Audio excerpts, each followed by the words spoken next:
ਸਤਿ ਸ੍ਰੀ ਅਕਾਲ। Punjabi radio USA ਸੁਣ ਰਹੇ ਦੇਖ ਰਹੇ ਸਾਰੇ ਹੀ ਸਰੋਤਿਆਂ ਤੇ ਦਰਸ਼ਕਾਂ ਨੂੰ ਜੀ ਆਇਆਂ ਨੂੰ ਆਖਦੇ ਹਾਂ ਪ੍ਰੋਗਰਾਮ ਅਪਡੇਟ ਅਮਰੀਕਾ ਦੇ ਵਿੱਚ। ਮੈਂ ਰਾਜਕਨਵੀਰ ਸਿੰਘ ਜੁੜ ਚੁੱਕੇ ਨੇ ਹਰਜੋਤ ਸਿੰਘ ਖਾਲਸਾ ਜੀ। ਹਰਜੋਤ ਸਿੰਘ ਜੀ, ਜੀ ਆਇਆਂ ਨੂੰ ਸਵਾਗਤ ਹੈ। ਸਤਿ ਸ੍ਰੀ ਅਕਾਲ ਜੀ। ਸਤਿ ਸ਼੍ਰੀ ਅਕਾਲ, ਧੰਨਵਾਦ ਜੀ ਆਇਆਂ ਨੂੰ। ਪੰਜਾਬੀ ਰੇਡੀਓ ਯੂਐਸਏ ਦੇ ਜਿੰਨੇ ਵੀ ਸਰੋਤੇ ਸਾਡੇ ਸਾਰੇ ਹੀ AM ਸਟੇਸ਼ਨਸ, FM ਸਟੇਸ਼ਨਸ, ਘਰਾਂ ਦੇ ਵਿੱਚ ਰੇਡੀਓ ਸੈਟਸ ਦੇ ਰਾਹੀਂ, ਟੈਲੀਫੋਨ ਦੇ ਰਾਹੀਂ, ਫੇਸਬੁੱਕ, YouTube ਤੇ ਲਾਈਵ ਦੇਖ ਰਹੇ ਹੋ, ਸੁਣ ਰਹੇ ਹੋ, ਸਾਰਿਆਂ ਨੂੰ ਜੀ ਆਇਆਂ ਨੂੰ ਤੇ ਬਹੁਤ ਹੀ ਪਿਆਰ ਤੇ ਸਤਿਕਾਰ ਭਰੀ ਸਤਿ ਸ੍ਰੀ ਅਕਾਲ। ਸਰੋਤਿਓ, ਅੱਜ ਅਪ੍ਰੈਲ ਦੀ 11 ਤਰੀਕ ਆ, ਦਿਨ ਸ਼ੁੱਕਰਵਾਰ ਆ ਤੇ ਤੁਹਾਡੇ ਲਈ ਸਵੇਰ ਦਾ ਅਪਡੇਟ ਅਮਰੀਕਾ ਪ੍ਰੋਗਰਾਮ ਲੈ ਕੇ ਹਾਜ਼ਰ ਹੋਏ ਆ। ਸਾਡੇ ਅੱਜ ਦੇ ਇਸ ਪ੍ਰੋਗਰਾਮ ਨੂੰ ਤੁਹਾਡੇ ਸਾਰਿਆਂ ਤੱਕ ਪਹੁੰਚਾਉਣ 'ਚ ਸਹਿਯੋਗ ਕਰਦੇ ਨੇ ਖਾਲਸਾ ਇੰਸ਼ੋਰੈਂਸ ਏਜੰਸੀ, ਜਿਨ੍ਹਾਂ ਦੇ ਕੋਲੋਂ ਹਰ ਇੱਕ ਤਰੀਕੇ ਦੀ ਇੰਸ਼ੋਰੈਂਸ ਕਰਵਾ ਸਕਦੇ ਹੋ। ਇੰਸ਼ੋਰੈਂਸ ਬਾਰੇ ਪਤਾ ਕਰਨ ਲਈ ਕਾਲ ਕਰ ਸਕਦੇ ਹੋ ਨੰਬਰ 408 272 2500। ਟਿਰਕੀਆਨਾ ਇਮੀਗ੍ਰੇਸ਼ਨ ਲਾ ਫਰਮ, US ਇਮੀਗ੍ਰੇਸ਼ਨ ਦਾ ਹੋਵੇ ਕਿਸੇ ਵੀ ਤਰੀਕੇ ਦਾ ਕੰਮ, ਕਾਲ ਅਟਰਨੀ ਜੇ ਟਿਰਕੀਆਨਾ 415 909 0503 ਦੇ ਉੱਤੇ। ਇਸ ਦੇ ਨਾਲ ਨਾਲ ਪ੍ਰੋਗਰਾਮ ਨੂੰ ਤੁਹਾਡੇ ਸਾਰਿਆਂ ਤੱਕ ਪਹੁੰਚਾਉਣ 'ਚ ਸਹਿਯੋਗ ਕਰਦੇ ਨੇ ਅਵਤਾਰ ਸਿੰਘ ਮੰਜ਼ਿਲ ਗਲੋਵਿਸ ਤੋਂ,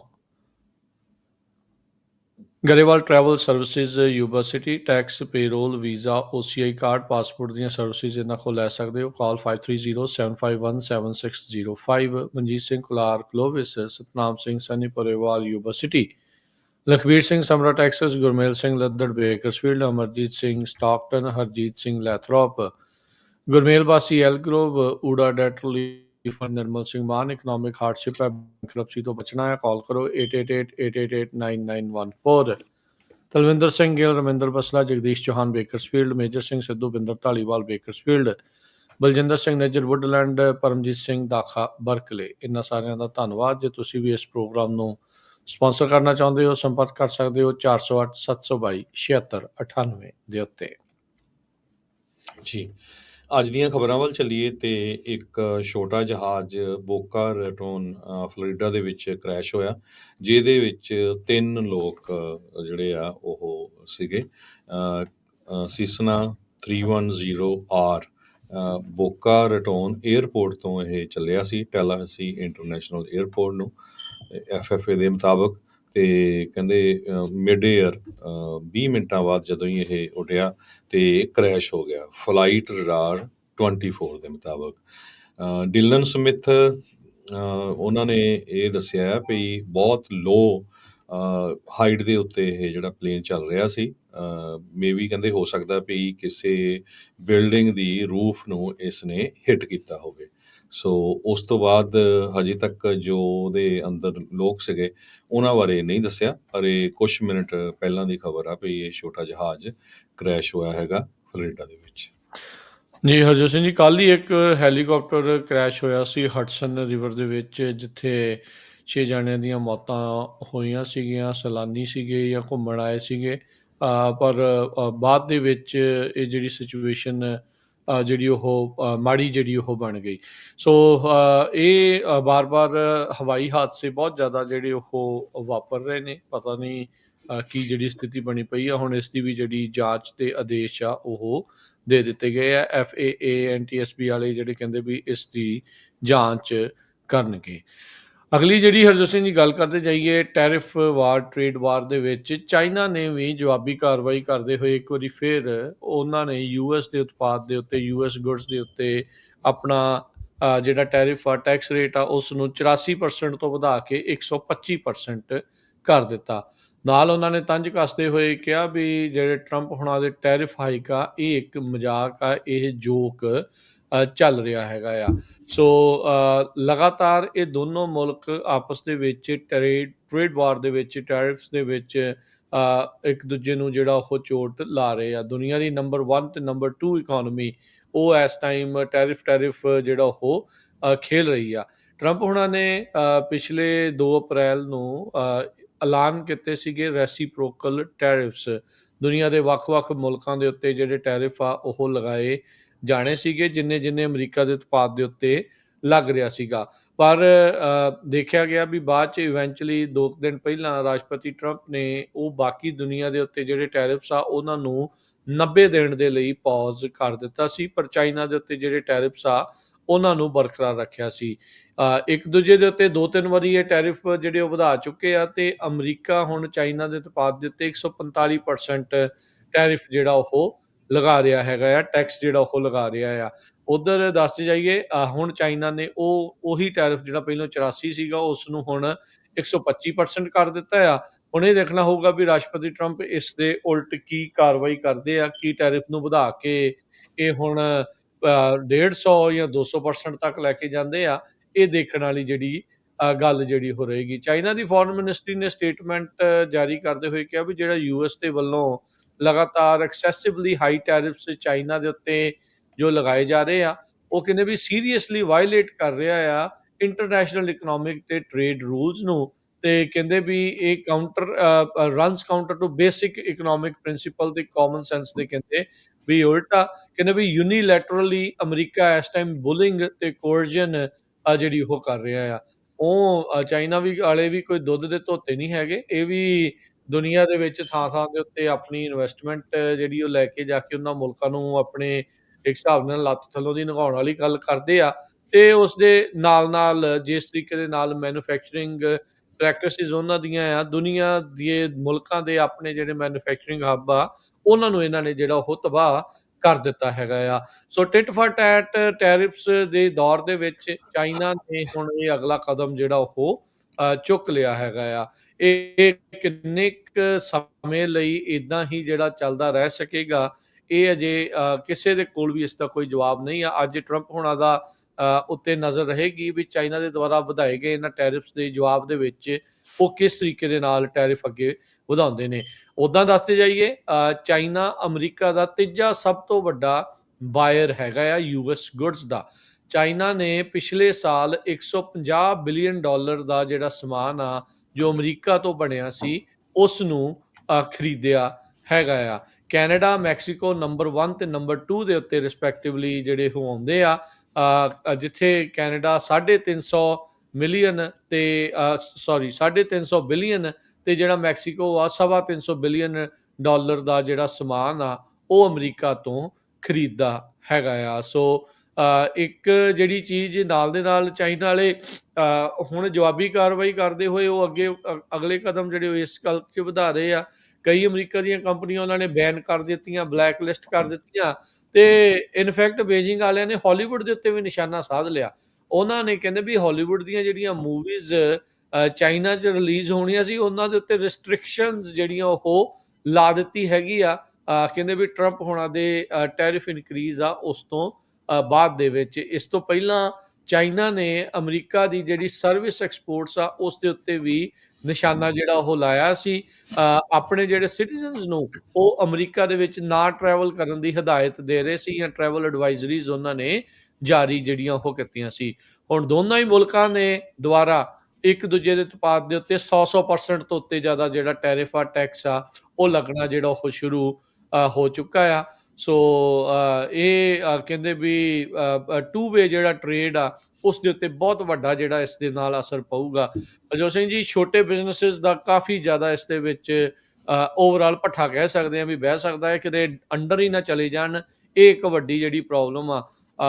ਬਹੁਤ ਸਾਰਾ ਸਮਾਨ ਚਾਈਨਾ ਤੋਂ ਬਣ ਕੇ ਆਉਂਦਾ ਸੀ ਜਾਂ ਬਹੁਤ ਸਾਰੇ ਕਿਸਾਨਾਂ ਦਾ ਸਮਾਨ ਵੀ ਚੀਨ ਨੂੰ ਜਿਹੜਾ ਉਹ ਜਾਂਦਾ ਸੀਗਾ। ਸੋ ਹੁਣ ਨਵੇਂ ਜਿਹੜੇ ਟ੍ਰੇਡਿੰਗ ਪਾਰਟਨਰਸ ਆ ਦੋਨਾਂ ਹੀ ਮੁਲਕਾਂ ਨੂੰ ਲੱਭਣ ਵੱਲ ਨੂੰ ਜਾਂ ਇਹਨਾਂ ਕੰਪਨੀਜ਼ ਨੂੰ ਲੱਭਣ ਵੱਲ ਨੂੰ ਜਿਹੜਾ ਉਹ ਕਦਮ ਚੱਕਣੇ ਪੈਣਗੇ। ਤੇ ਕੋਈ ਸੌਖਾ ਕੰਮ ਨਹੀਂ ਹੁੰਦਾ।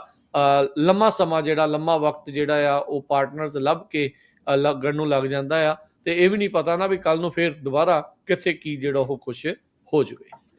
ਆਪਾਂ ਇਮੀਗ੍ਰੇਸ਼ਨ ਦੇ ਨਾਲ ਰਿਲੇਟਡ ਵੀ ਇੰਪੋਰਟੈਂਟ ਖਬਰਾਂ ਕਰਨੀਆਂ, ਪਰ ਇਹਦੇ ਵਿੱਚ ਇਹ ਐਡ ਕਰਦੇ ਜਾਈਏ ਤਾਂ ਰੋਇਟਰਸ ਦੇ ਮੁਤਾਬਕ ਹੁਣ 125% ਚਾਈਨਾ ਵਾਲਿਆਂ ਨੇ ਟੈਰਿਫ ਲਾਇਆ ਆ ਅਮਰੀਕਾ ਦੀਆਂ ਚੀਜ਼ਾਂ ਤੇ 145% ਅਮਰੀਕਾ ਵਾਲਿਆਂ ਨੇ ਲਾਇਆ ਆ ਚਾਈਨਾ ਦੀਆਂ ਚੀਜ਼ਾਂ ਦੇ ਉੱਤੇ।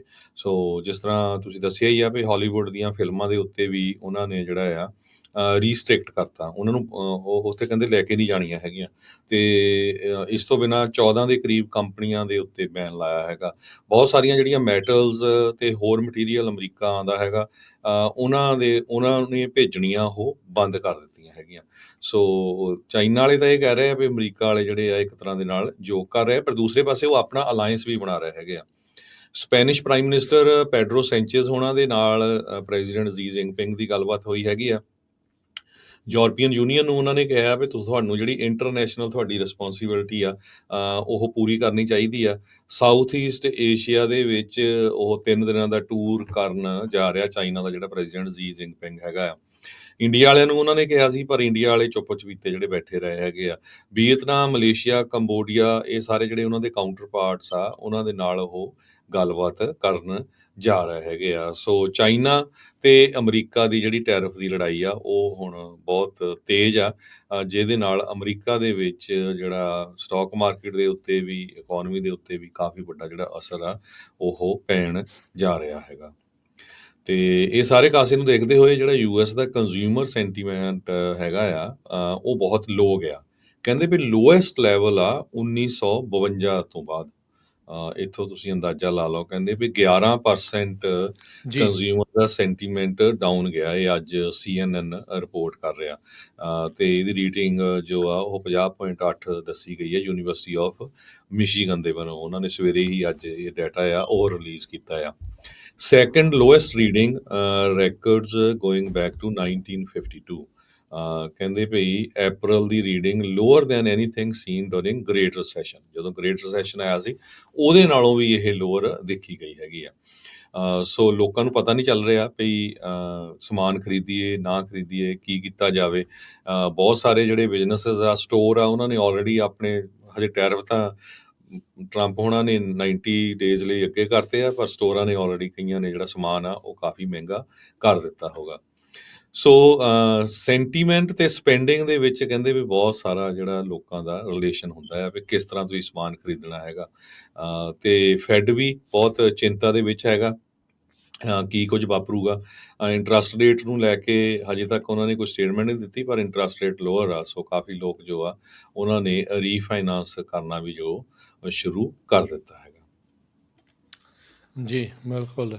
ਆਲਦੋ ਚਾਈਨਾ ਨੇ ਜਿਹੜੇ ਹਰਜੋਤ ਸਿੰਘ ਜੀ ਟੈਰਿਫ ਅਮਰੀਕਾ ਦੇ ਉਤਪਾਦ ਦੇ ਉੱਤੇ ਵਧਾਏ ਆ, ਪਰ ਅੱਜ ਮਾਰਕੀਟ ਦੀ ਸ਼ੁਰੂਆਤ ਥੋੜੀ ਪੋਜ਼ਿਟਿਵ ਰਹੀ ਆ। ਅੱਜ ਉਹ ਹਰੇ ਦੇ ਵਿੱਚ ਜਾ ਰਹੀ ਹੈ। ਇਸ ਮੌਕੇ ਜਦ ਤੁਹਾਡੇ ਨਾਲ ਗੱਲ ਕਰਨੇ ਆ, 0.5% ਤੋਂ ਵੱਧ ਜਿਹੜੀਆਂ ਤਿੰਨੋਂ ਹੀ ਮਾਰਕੀਟਸ ਆ, ਡਾਓ ਜੋਨ, S&P 500 ਤੇ ਨੈਸਡੈਕ, ਇਹ ਸਾਰੀਆਂ ਜਿਹੜੀਆਂ 0.5% ਤੋਂ 0.25% ਤੱਕ ਉੱਤੇ ਜਿਹੜੀਆਂ ਉਹ ਜਾ ਰਹੀਆਂ। ਉੱਧਰ US ਟ੍ਰੈਜਰੀ ਦੀ ਜਿਹੜੀ ਯੀਲਡ ਆ ਉਹ ਲਗਾਤਾਰ ਰਾਈਜ਼ ਜਿਹੜੀ ਉਹ ਹੋ ਰਹੀ ਆ। ਸਟਾਕ ਮਾਰਕੀਟ ਓਵਰਆਲ ਜਿਹੜੀ ਹੈ ਕਹਿੰਦੇ ਵੀ ਪਿਛਲੇ ਕਈ ਚਿਰਾਂ ਦੇ ਵਿੱਚ ਵੀਕਨੈਸ ਜਿਹੜੀ ਉਹ ਦਿਖਾ ਰਹੀ ਆ।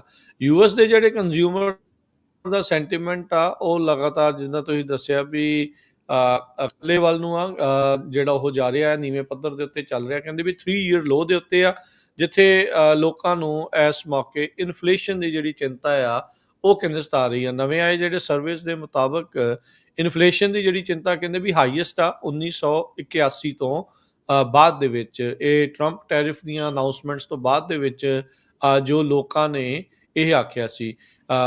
ਇਹ ਪਹਿਲਾਂ ਜਿਹੜਾ ਆ ਹਰਜੋਤ ਸਿੰਘ ਜੀ ਦੇਖਿਆ ਜਾਵੇ ਤਾਂ ਇਹ ਸੈਂਟੀਮੈਂਟ ਘੱਟ ਸੀਗਾ 50% ਤੇ, ਤਾਂ ਹੁਣ 57% ਲੋਕ ਇਸ ਪਾਸੇ ਵੱਲ ਨੂੰ ਮੰਨਦੇ ਆ ਵੀ ਜਿਹੜਾ ਰਿਸੈਸ਼ਨ ਆ ਉਹ ਆ ਸਕਦਾ ਹੈਗਾ ਆ। ਓਵਰਆਲ ਨਵੀਆਂ ਪੋਲਸ ਦੇ ਮੁਤਾਬਕ ਇਹ ਵੀ ਲੋਕ ਮੰਨ ਰਹੇ ਆ ਵੀ ਜਿਹੜਾ ਟਰੰਪ ਹੋਣਾ ਦਾ ਇਸ ਟਾਈਮ ਕਦਮ ਨੇ ਟੈਰਿਫਸ ਨੂੰ ਲੈ ਕੇ, ਉਹ ਐਕਸੈਸਿਵ ਜਿਹੜੇ ਆ ਉਹ ਹੋ ਰਹੇ ਆ। ਇਹ ਜਿਹੜੇ ਕੁਝ ਸਰਵੇਜ਼ ਆ ਉਹ ਇਸ ਪਾਸੇ ਵੱਲ ਨੂੰ ਗੱਲ ਪੁਆਇੰਟ ਕਰ ਰਹੇ ਨੇ ਜੀ। ਅਗਲੀ ਖਬਰ ਵੱਲ ਚਲੀਏ, ਉਹ ਇਰਾਨ ਦੇ ਨਾਲ ਸੰਬੰਧਿਤ ਆ। ਇਰਾਨ ਦੇ ਜਿਹੜੇ ਟੌਪ ਦੇ ਆਫੀਸ਼ੀਅਲਸ ਆ, ਉਹਨਾਂ ਨੇ ਉੱਥੇ ਦੇ ਪ੍ਰੈਜ਼ੀਡੈਂਟ ਖਮੇਨੀ ਨੂੰ ਇਹ ਕਿਹਾ ਵੀ ਭਈ ਜੋ US ਦੇ ਨਾਲ ਗੱਲਬਾਤ ਹੋ ਰਹੀ ਆ ਸ਼ਨੀਚਰਵਾਰ ਨੂੰ, ਉਹ ਸੀਰੀਅਸਲੀ ਕੀਤੀ ਜਾਵੇ। ਨਹੀਂ ਤਾਂ ਕਹਿੰਦੇ ਭਈ US ਦੀ ਤੇ ਇਜ਼ਰਾਈਲ ਦੀ ਜੋ ਥ੍ਰੈਟ ਆ ਇਰਾਨ ਦੇ ਅਗੇਂਸਟ, ਉਹ ਬਹੁਤ ਸੀਰੀਅਸ ਹੈਗੀ ਆ। ਇਹ ਉਹਨਾਂ ਦੇ ਜਿਹੜੇ ਟੌਪ ਦੇ ਐਡਵਾਈਜ਼ਰਸ ਆ ਉਹ ਦੱਸ ਰਹੇ ਹੈਗੇ ਆ। US ਤੇ ਇਰਾਨ ਓਮਾਨ ਦੇ ਵਿੱਚ ਕੱਲ੍ਹ ਨੂੰ ਮਿਲਣ ਜਾ ਰਹੇ ਆ, ਖਾਸ ਕਰਕੇ ਨਿਊਕਲੀਅਰ ਪ੍ਰੋਗਰਾਮ ਨੂੰ ਲੈ ਕੇ। ਟਰੰਪ ਹੋਣਾ ਦਾ ਜਿਹੜਾ ਫਸਟ ਐਡਮਿਨਿਸਟ੍ਰੇਸ਼ਨ ਸੀ, ਉਸ ਟਾਈਮ ਦੇ ਉੱਤੇ ਵੀ ਪ੍ਰੈਜ਼ੀਡੈਂਟ ਟਰੰਪ ਉਹਨਾਂ ਨੇ ਕੋਸ਼ਿਸ਼ ਕੀਤੀ ਸੀ ਵੀ ਨਿਊਕਲੀਅਰ ਦੇ ਸੰਬੰਧ ਦੇ ਵਿੱਚ ਗੱਲਬਾਤ ਕੀਤੀ ਜਾਵੇ, ਤਾਂ ਕਿ ਜਿਹੜਾ ਇਰਾਨ ਆ ਜਾਂ ਤਾਂ ਉਹ ਨਿਊਕਲੀਅਰਸ ਨੂੰ ਡੰਪ ਕਰਦਾ ਤੇ ਜਾਂ ਉਸ ਨੂੰ ਗਾਹਾਂ ਪ੍ਰੋਡਿਊਸ ਨਾ ਕਰੇ। ਨਿਊਯਾਰਕ ਟਾਈਮ ਨੇ ਇਹ ਰਿਪੋਰਟ ਕੀਤਾ ਵੀ 2 ਸੀਨੀਅਰ ਇਰਾਨੀਅਨ ਆਫੀਸ਼ੀਅਲਸ ਉਹਨਾਂ ਨੇ ਦੱਸਿਆ ਕਿ ਖਮੇਨੀ ਨੇ ਪਿਛਲੇ ਮਹੀਨੇ ਜੋ ਉਹਨਾਂ ਦੇ ਜੁਡੀਸ਼ਰੀ ਤੇ ਪਾਰਲੀਮੈਂਟ ਦੇ ਹੈੱਡ ਆ, ਉਹਨਾਂ ਦੇ ਨਾਲ ਇਸ ਸੰਬੰਧ ਦੇ ਵਿੱਚ ਗੱਲਬਾਤ ਕੀਤੀ ਸੀ। ਟਰੰਪ ਹੋਣਾ ਦਾ ਮੇਨ ਨਿਸ਼ਾਨਾ ਚਾਈਨਾ ਤੇ ਇਰਾਨ, 2 ਮੁਲਕ ਇਸ ਵੇਲੇ ਉਹਨਾਂ ਦੇ ਮੇਨ ਨਿਸ਼ਾਨੇ ਦੇ ਉੱਤੇ ਹੈਗੇ ਆ। ਈਰਾਨ ਨੇ ਪਹਿਲਾਂ ਰਿਫਿਊਜ਼ ਕਰ ਦਿੱਤਾ ਸੀ ਵੀ ਅਸੀਂ ਕਿਸੇ ਤਰ੍ਹਾਂ ਦੀ ਜਿਹੜੀ ਨੈਗੋਸ਼ੀਏਸ਼ਨ ਕਰਾਂਗੇ, ਪਰ ਹੁਣ ਦੁਬਾਰਾ ਕੀ ਫੇਰ ਕਿਉਂਕਿ 2 ਉਹਨਾਂ ਦੇ ਨਿਊਕਲੀਅਰ ਸਾਈਟ ਆ, ਇੱਕ ਨੈਟਨਜ਼, ਇੱਕ ਫੋਰਡੋ ਕਰਕੇ, ਉਹਦੇ ਸੰਬੰਧ ਦੇ ਵਿੱਚ ਗੱਲਬਾਤ ਹੋਣ ਜਾਊਗੀ ਓਮਾਨ ਦੇ ਵਿੱਚ। ਤੇ ਈਰਾਨ ਦੇ ਜਿਹੜੇ ਟੌਪ ਦੇ ਆਫੀਸ਼ੀਅਲਸ ਆ, ਉਹ ਅਮਰੀਕਾ ਦੇ ਜਿਹੜੇ ਆਫੀਸ਼ੀਅਲਸ ਆ ਉਹਨਾਂ ਦੇ ਨਾਲ ਗੱਲਬਾਤ ਕਰਨ ਜਾ ਰਹੇ ਹੈਗੇ। ਜੀ ਜੀ, ਬਿਲਕੁਲ। ਸੋ ਇਹ ਜਿਹੜੀ ਸਥਿਤੀ ਬਣੀ ਆ, ਸੋ ਕਹਿੰਦੇ ਵੀ ਕਿਤੇ ਬਿਲਕੁਲ ਹੀ ਕੰਮ ਡੈਡ ਨਾ ਹੋ ਜਾਵੇ, ਇਸ ਲਈ ਹੁਣ ਡਰੇ ਨੇ ਈਰਾਨ ਵਾਲੇ ਵੀ ਕਿਤੇ ਇਹ ਨਾ ਹੋਵੇ ਵੀ ਸਾਡੀ ਰਜੀਮ ਹੀ ਟੋਟਲੀ ਖਤਮ ਹੋ ਜਾਵੇ। ਸੋ ਗੱਲਬਾਤ ਜਿਹੜੀ ਉਹ ਕਰਨਗੇ। ਬੀਤੇ ਦਿਨਾਂ 'ਚ ਟਰੰਪ ਹੋਣਾ ਨੇ ਇਹਨਾਂ ਨੂੰ ਚੇਤਾਵਨੀ ਦਿੱਤੀ ਸੀ ਵੀ ਭਾਈ ਗੱਲਬਾਤ ਜਿਹੜੀ ਉਹ ਕਰੋ, ਨਹੀਂ ਤਾਂ ਜੇ ਨਾ ਕਰਨ ਦੇ ਉੱਤੇ ਖਾਮਿਆਜ਼ੇ ਤੁਹਾਨੂੰ ਹੋਰ ਵੀ ਭੈੜੇ ਜਿਹੜੇ ਉਹ ਭੁਗਤਣੇ ਪੈ ਸਕਦੇ ਹੈਗੇ ਨੇ। ਤੇ ਹਰਜੋਤ ਸਿੰਘ ਜੀ, ਹੁਣ ਕੁਛ ਜਿਹੜੀਆਂ ਇਮੀਗ੍ਰੇਸ਼ਨ ਦੀਆਂ ਜਿਹੜੀਆਂ ਨਿਊਜ਼ ਚੱਲ ਰਹੀਆਂ ਆ, ਉਹਨਾਂ ਉੱਤੇ ਆਪਾਂ ਜਾਣਕਾਰੀ ਦਿੰਦੇ ਹਾਂ। ਕੱਲ੍ਹ ਸ਼ਾਮ ਦੇ ਪ੍ਰੋਗਰਾਮ ਦੇ ਵਿੱਚ ਵੀ ਆਪਾਂ ਇਹ ਖਬਰ ਸ਼ੇਅਰ ਕੀਤੀ ਸੀ। ਇੱਕ ਵਾਰੀ ਫਿਰ ਇਹ ਦੁਬਾਰਾ ਸਰੋਤਿਆਂ ਦੇ ਨਾਲ, ਦਰਸ਼ਕਾਂ ਦੇ ਨਾਲ ਜਾਣਕਾਰੀ ਸਾਂਝੀ ਕਰਦੇ ਹਾਂ ਵੀ ਟਰੰਪ ਪ੍ਰਸ਼ਾਸਨ ਹੁਣਾਂ ਦੇ ਦੁਆਰਾ ਜਿਹੜੇ ਇਲੀਗਲ ਨੇ ਅਮਰੀਕਾ ਦੇ ਵਿੱਚ, ਖਾਸ ਕਰਕੇ ਜਿਹੜੇ ਬਾਈਡਨ ਕਾਰਜਕਾਲ ਦੇ ਦੌਰਾਨ CBP-1 ਐਪ ਦੇ ਜ਼ਰੀਏ ਇੱਥੇ ਆਏ ਸੀ, ਉਹਨਾਂ ਦਾ ਸਟੇਟਸ ਤਾਂ ਉਹਨਾਂ ਨੇ ਰੱਦ ਕਰ ਹੀ ਦਿੱਤਾ ਵੀ ਉਹ ਉਸ ਨੂੰ ਰਿਵੋਕ ਕਰ ਲਿਆ। ਨਾਲ ਦੇ ਨਾਲ ਕਹਿੰਦੇ ਵੀ ਇੱਕ ਹੁਣ ਅਗਲਾ ਕਦਮ ਜਿਹੜਾ ਇਹ ਵਧਾ ਰਿਹਾ ਵੀ ਜਿਹੜੇ ਸੋਸ਼ਲ ਸਿਕਿਉਰਿਟੀ ਨੰਬਰਸ ਆ, ਉਹ ਵੀ ਉਹਨਾਂ ਦੇ ਰਿਵੋਕ ਕੀਤੇ ਜਾਣਗੇ। ਸੋ ਜਿਨ੍ਹਾਂ ਨੂੰ SSN ਮਿਲੇ ਆ, ਉਹਨਾਂ ਦੇ ਵਾਪਸ ਲਏ ਜਾ ਸਕਦੇ ਆ। ਕਹਿੰਦੇ ਵੀ ਇੱਕ ਨਵੇਂ ਤਰ੍ਹਾਂ ਦੀ ਡੈਥ ਡਾਟਾਬੇਸ ਜਿਹੜਾ ਆ, ਡੈਥ ਲਿਸਟ ਜਿਹੜੀ ਇੱਕ ਸੋਸ਼ਲ ਸਿਕਿਉਰਿਟੀ ਐਡਮਿਨਿਸਟ੍ਰੇਸ਼ਨ ਦੇ ਵਿੱਚ ਬਣਾਈ ਜਾ ਰਹੀ ਆ। SSA ਦੇ ਮੁਤਾਬਕ, ਟਰੰਪ ਪ੍ਰਸ਼ਾਸਨ ਦੇ ਮੁਤਾਬਕ ਕਹਿੰਦੇ ਵੀ 1 ਮਿਲੀਅਨ ਤੋਂ ਵੱਧ ਲੋਕ ਇਸ ਲਿਸਟ ਦੇ ਵਿੱਚ ਸ਼ਾਮਲ ਹੈਗੇ ਨੇ, ਜਿਨ੍ਹਾਂ ਦੇ ਜਿਹੜੇ ਸੋਸ਼ਲ ਸਿਕਿਉਰਿਟੀ ਨੰਬਰ ਆ ਉਹ ਰਿਵੋਕ ਕਰ ਲਏ ਜਾਣਗੇ। ਸੋਸ਼ਲ ਸਿਕਿਉਰਿਟੀ ਨੰਬਰ ਰਿਵੋਕ ਕਰਨ ਦੇ ਨਾਲ ਹਰਜੋਤ ਸਿੰਘ ਜੀ ਸਿੱਧਾ ਜਿਹੜਾ ਅਸਰ ਪੈਣਾ ਆ ਲੋਕਾਂ ਦੇ ਰਹਿਣ ਦੇ ਉੱਤੇ, ਖਰੀਦੋ ਫਰੋਖਤ ਦੇ ਉੱਤੇ। ਕੋਈ ਵੀ ਚੀਜ਼ ਜਿਹੜੀ ਕਰਦੇ ਆ, ਤੁਸੀਂ ਕਿਤੇ ਰਹਿੰਦੇ ਆ, ਰੈਂਟ ਤੇ ਰਹਿੰਦੇ ਆ, ਕੋਈ ਚੀਜ਼ ਖਰੀਦਣੀ ਆ, ਕੋਈ ਕ੍ਰੈਡਿਟ ਕਾਰਡ ਵੀ ਬਣਾਉਣਾ ਆ, ਬੈਂਕ 'ਚ ਖਾਤਾ ਵੀ ਖੁਲਾਉਣਾ ਆ, DMV ਦੇ ਵਿੱਚ ਵੀ ਕੁਛ ਕੰਮ ਕਰਨਾ ਹੈ, ਤਾਂ ਉਹਦੇ ਲਈ ਤੁਹਾਨੂੰ ਸਾਰਿਆਂ ਨੂੰ SSN ਦੀ ਜਿਹੜੀ ਉਹ ਜ਼ਰੂਰਤ ਰਹਿੰਦੀ ਆ। ਤੇ ਜੇ ਹੁਣ ਉਹ ਤੁਹਾਡੇ SSN ਬਣੇ ਬਣਾਏ ਵੀ ਉਹ ਰਿਵੋਕ ਕਰ ਲੈਣਗੇ, ਤਾਂ ਇਹਦੇ ਨਾਲ ਆਮ ਲੋਕਾਂ ਦੇ ਜੀਵਨ ਦੇ ਉੱਤੇ ਬਹੁਤ ਜ਼ਿਆਦਾ ਜਿਹੜਾ ਭੈੜਾ ਪ੍ਰਭਾਵ ਆ ਉਹ ਪਵੇਗਾ। ਕਿਹੜੇ ਐਗਜ਼ੈਕਟ ਲੋਕਾਂ ਦੇ ਕਰਨੇ ਆ, ਉਹ ਕਹਿੰਦੇ ਵੀ ਅਸੀਂ ਇੰਟਰਨਲੀ ਲਿਸਟ ਬਣਾਈ ਆ, ਤੇ ਮੋਸਟਲੀ ਜਿਹੜੇ ਪਿਛਲੇ ਕੁਝ ਸਾਲਾਂ ਦੇ ਵਿੱਚ ਅਮਰੀਕਾ 'ਚ ਦਾਖਲ ਹੋਏ ਆ ਇਲੀਗਲ, ਜਿਨ੍ਹਾਂ ਨੂੰ ਇਹ ਮੰਨਦੇ ਨੇ, ਤੇ ਉਹਨਾਂ ਦੇ ਕਹਿੰਦੇ ਵੀ ਅਸੀਂ ਜਿਹੜੇ ਸੋਸ਼ਲ ਸਿਕਿਉਰਿਟੀ ਨੰਬਰ ਆ ਉਹ ਰਿਵੋਕ ਕਰ ਸਕਦੇ ਆ।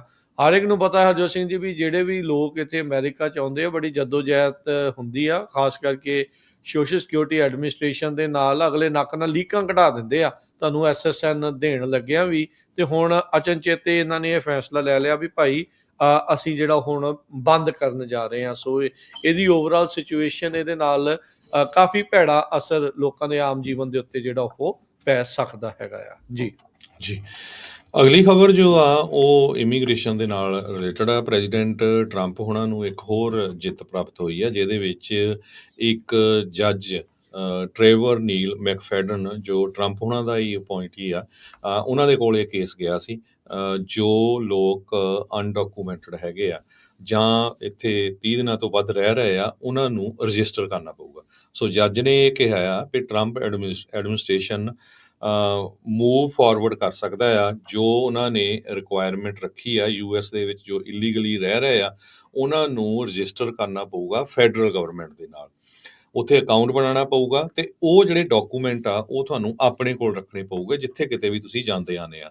ਜੇ ਨਹੀਂ ਰਜਿਸਟਰ ਕਰੋਗੇ, ਤੇ ਆਪਾਂ ਪਿਛਲੇ ਦਿਨਾਂ 'ਚ ਦੱਸਿਆ ਸੀ ਵੀ ਉਹ $998 ਪਰ ਡੇ ਦੇ ਹਿਸਾਬ ਨਾਲ ਤੁਹਾਨੂੰ ਜਿਹੜਾ ਫਾਈਨ ਲਾਊਗੇ। ਉਹ ਜਿਹੜਾ ਵੀ ਉਹ ਤਾਂ ਵੱਖਰਾ ਆ ਨਾ, ਉਹ ਤਾਂ ਚੀਜ਼ ਹੀ ਵੱਖਰੀ ਆ ਉਹਨਾਂ ਨੇ ਰੱਖੀ ਨਾਲ। ਸੋ 30 ਦਿਨ ਹੈਗੇ ਆ। ਅੱਜ ਆਲਰੇਡੀ ਇਹ ਰਜਿਸਟ੍ਰੇਸ਼ਨ ਸਟਾਰਟ ਹੋ ਗਈ ਆ, ਤੇ 30 ਦਿਨਾਂ ਦੇ ਵਿੱਚ ਤੁਹਾਨੂੰ ਜਿਹੜੇ ਵੀ ਆਪਾਂ ਦੱਸੇ ਆ ਉਹਨਾਂ ਨੂੰ ਰਜਿਸਟਰ ਕਰਨਾ ਪਊਗਾ। ਕਹਿੰਦੇ ਵੀ ਪ੍ਰੈਜ਼ੀਡੈਂਟ ਟਰੰਪ ਤੇ ਸੈਕਟਰੀ ਕ੍ਰਿਸਟੀ ਨੋਏਮ, ਉਹਨਾਂ ਨੇ ਸਟੇਟਮੈਂਟ ਜਾਰੀ ਕੀਤੀ ਆ ਵੀ ਸਾਡੇ ਵੱਲੋਂ ਕਲੀਅਰ ਮੈਸੇਜ ਆ ਉਹਨਾਂ ਲੋਕਾਂ ਦੇ ਲਈ ਜੋ ਅਮਰੀਕਾ ਦੇ ਵਿੱਚ ਇਲੀਗਲੀ ਰਹਿ ਰਹੇ ਆ।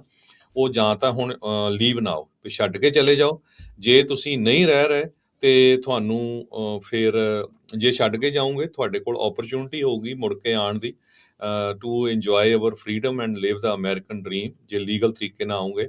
ਤੇ ਟਰੰਪ ਐਡਮਿਨਿਸਟ੍ਰੇਸ਼ਨ ਕਹਿੰਦੇ ਵੀ ਇਨਫੋਰਸ ਕਰੂਗਾ ਸਾਰੇ ਇਮੀਗ੍ਰੇਸ਼ਨ ਲਾਜ਼ ਨੂੰ, ਤੇ ਪਿਕ ਐਂਡ ਚੂਜ਼ ਨਹੀਂ ਅਸੀਂ ਕਰਾਂਗੇ, ਪਰ ਹਰ ਇੱਕ ਨੂੰ ਕਹਿੰਦੇ ਪਈ ਅਸੀਂ ਕਰਾਂਗੇ। ਪਰ ਕੱਲ ਉਹਨਾਂ ਨੇ ਇਹ ਕਿਹਾ ਸੀ ਖੇਤਾਂ 'ਚ ਨਹੀਂ ਕਰਾਂਗੇ ਆਪਾਂ, ਜਾਂ ਮੋਟਲ 'ਚ ਜਿਹੜੇ ਕੰਮ ਕਰਦੇ ਆ। ਪਰ ਹੁਣ ਇਹ ਖਬਰਾਂ ਆ ਰਹੀਆਂ ਵੀ ਲਾਸ ਐਂਜਲਸ ਦੇ 2 ਸਕੂਲ ਦੇ ਵਿੱਚ ਆਈਸ ਵਾਲਿਆਂ ਨੇ ਰੇਡ ਮਾਰਨ ਦੀ ਕੋਸ਼ਿਸ਼ ਕੀਤੀ ਤੇ ਸਕੂਲ ਵਾਲਿਆਂ ਨੇ ਉਹਨਾਂ ਨੂੰ ਐਂਟਰੀ ਨਹੀਂ ਦਿੱਤੀ ਹੈਗੀ। ਸੋ ਕਹਿੰਦੇ ਕੁਛ ਆ, ਕਰ ਜਿਹੜਾ ਟਰੰਪ ਐਡਮਿਨਿਸਟ੍ਰੇਸ਼ਨ ਉਹ ਕੁਛ ਕਰ ਰਿਹਾ ਹੈਗਾ। ਆਪਾਂ ਜੋ ਨਿਊਜ਼ ਆ ਰਹੀ ਆ ਉਹ ਤੁਹਾਡੇ ਨਾਲ ਬਿਲਕੁਲ ਐਗਜ਼ੈਕਟਲੀ ਸਾਂਝੀ ਕਰ ਰਹੇ ਹੈਗੇ ਆ। ਟਰੰਪ ਜੀ ਐਡਮਿਨਿਸਟ੍ਰੇਸ਼ਨ ਦੇ ਮੁਤਾਬਕ ਉਹਨਾਂ ਨੇ ਇਹ ਕਿਹਾ ਸੀ ਵੀ ਅਸੀਂ ਮਾਸ ਡਿਪੋਰਟੇਸ਼ਨ ਕਰਾਂਗੇ, ਜਿਹਦੇ ਨਾਲ 2.2 ਮਿਲੀਅਨ ਤੋਂ 3.2 ਮਿਲੀਅਨ ਲੋਕ ਅਫੈਕਟ ਹੋਣਗੇ।